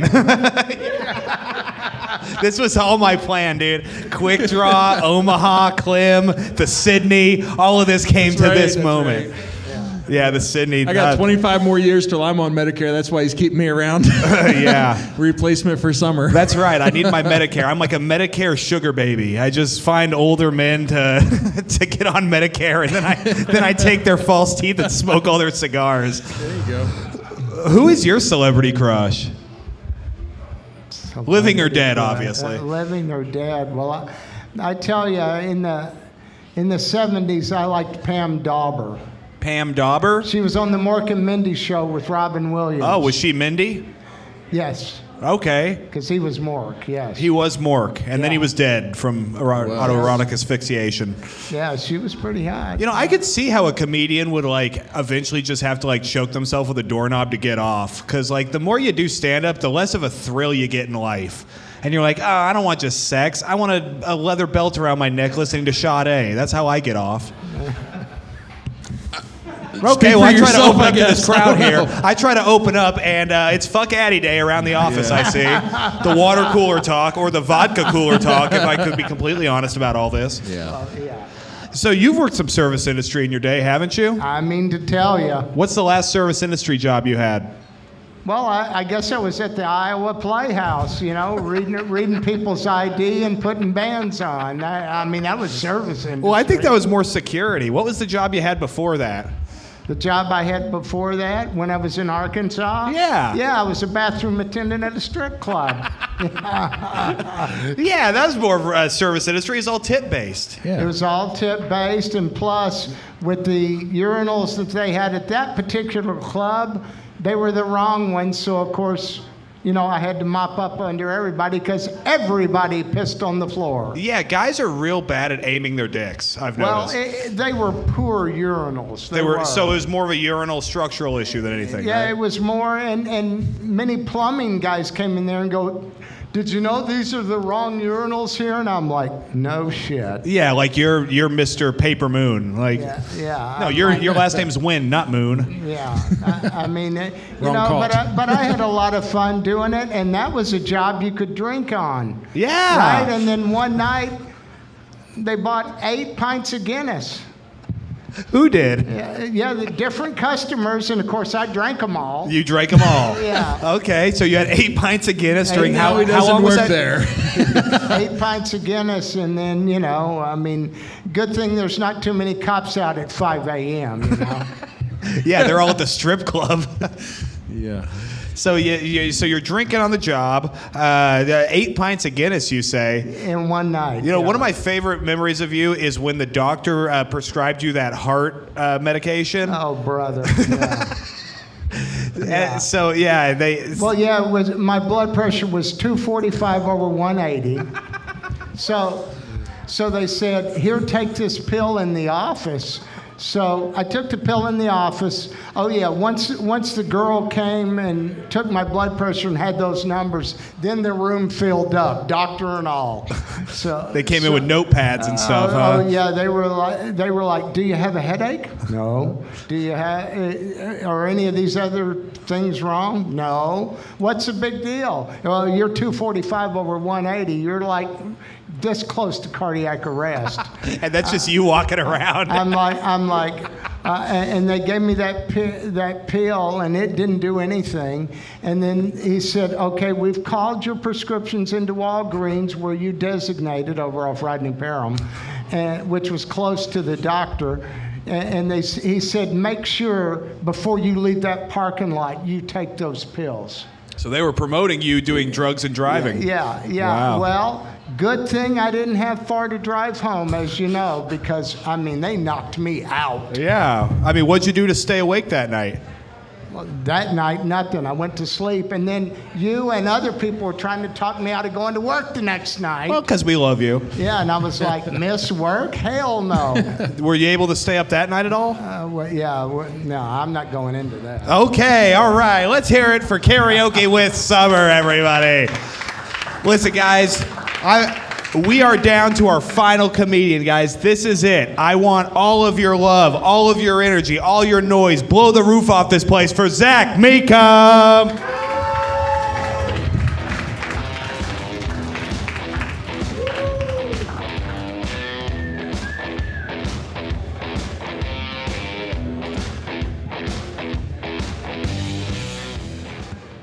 I turned 30 this year, and man, it's crazy how your life changes and how quick it happens. My priorities now are totally different. Like, I was on the dating app with this woman and I was talking to her, and she's like, sorry, I couldn't text. Just got out of the OB. And I was like, yes, she gets regular maintenance.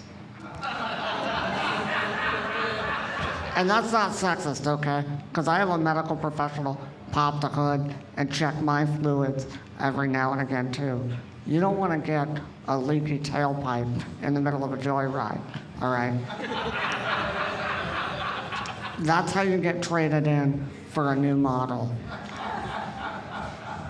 I do like dating women around my age, though I cannot go younger than me. Man, I don't understand these kids. I got kicked off Tinder the other day because I got too excited when a woman told me she had cake. I slid into this woman's DMs looking for pound cake, not looking to pound cake.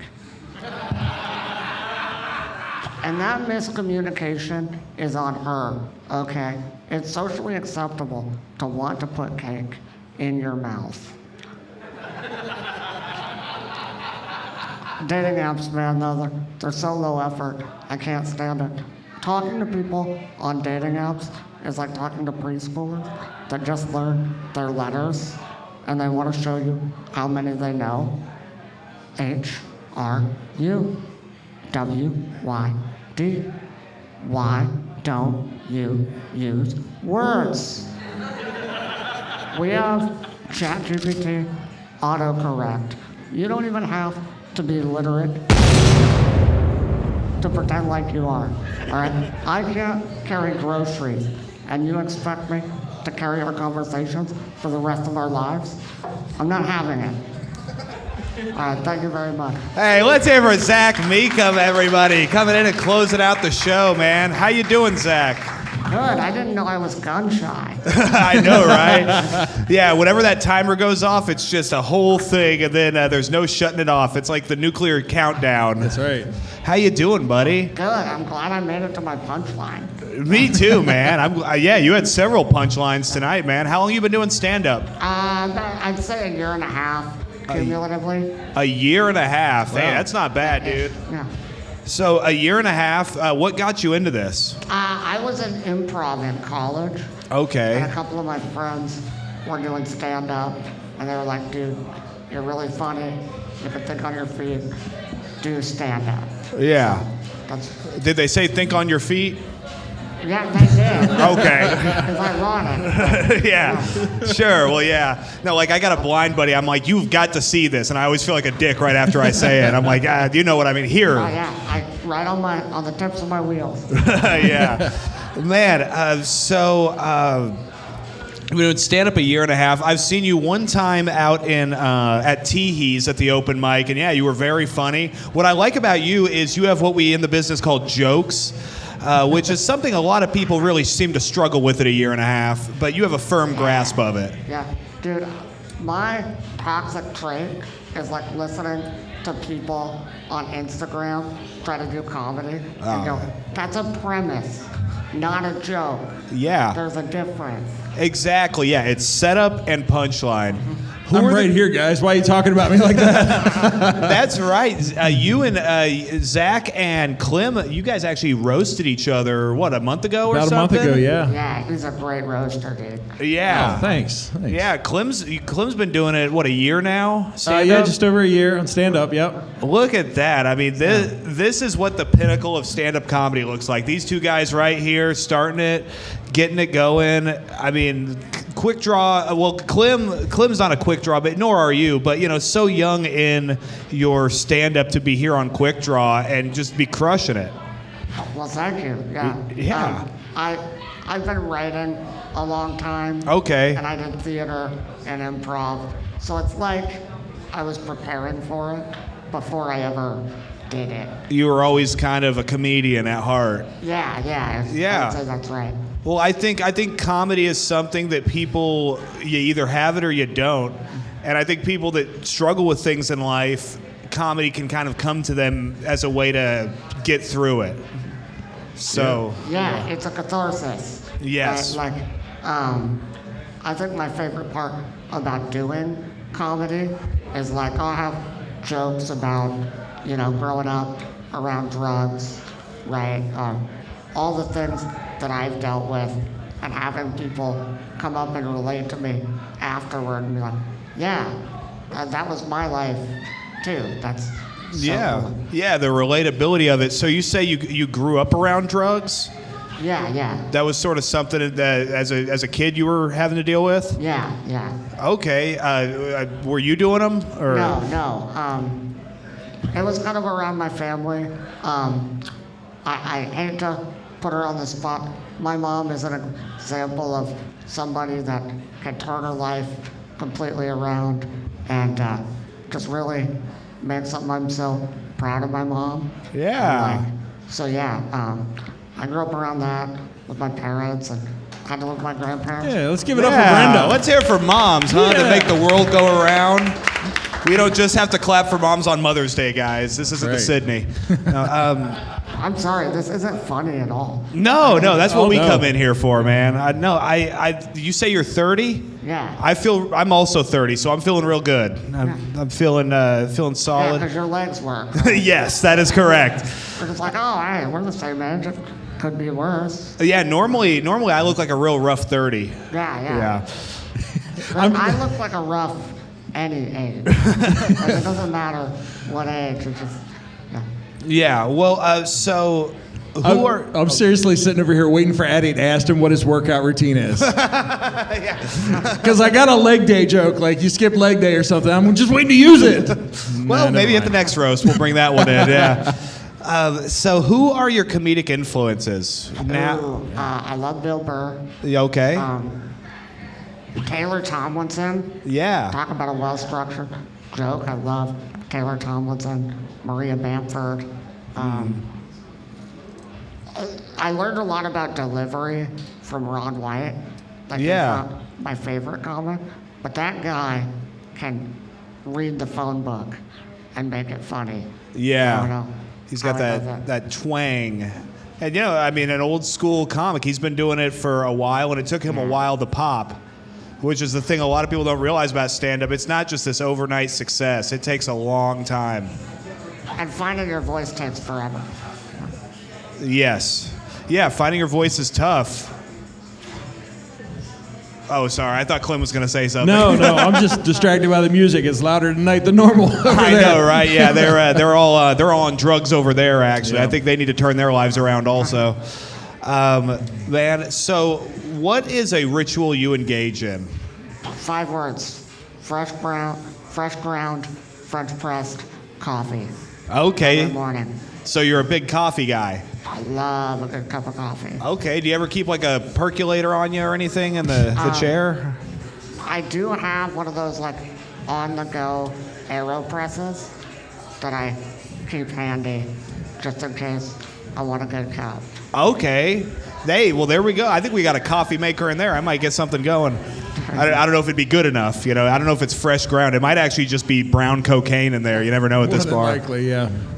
Just a little bit of filtered dirt, maybe. Yeah, yeah. Well, it's funny. We talked outside, and you were like, "Hey, is my car gonna be okay over there?" And I was like, "Oh yeah, it's totally gonna be good." And right after that, I saw a woman just freaking out in that section of Leavenworth. She had like, I don't know if it was a flip flop or something. It was probably stolen, and she's just throwing it from one end of Leavenworth to the other, and just pacing back and forth and like doing this to cars. And I'm thinking, you know, maybe she should be hit by a car. Yeah. I mean, that might change her perspective. Right.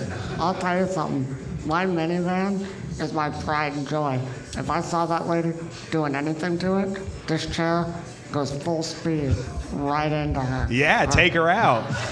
He's gonna pull out a turtle shell, start throwing it at her and shit. It'd be the craziest game of Mario Kart Yeah. anybody's ever seen.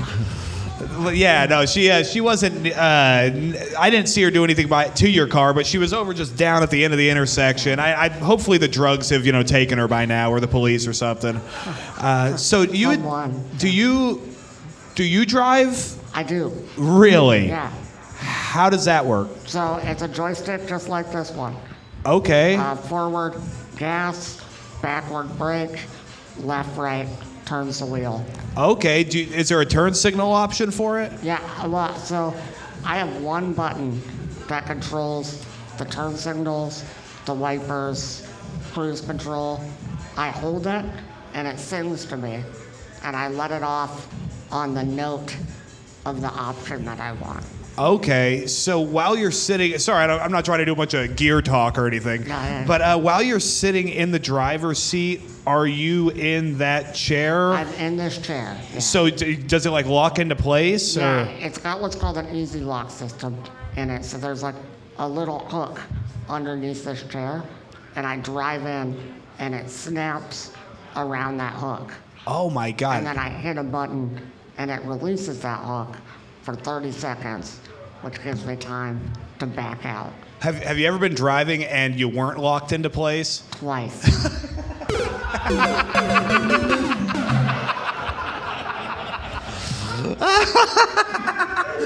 Did you like slam forward or back? I bet it was pretty scary. I thought it wouldn't be a big deal. It's like, this is a heavy wheelchair.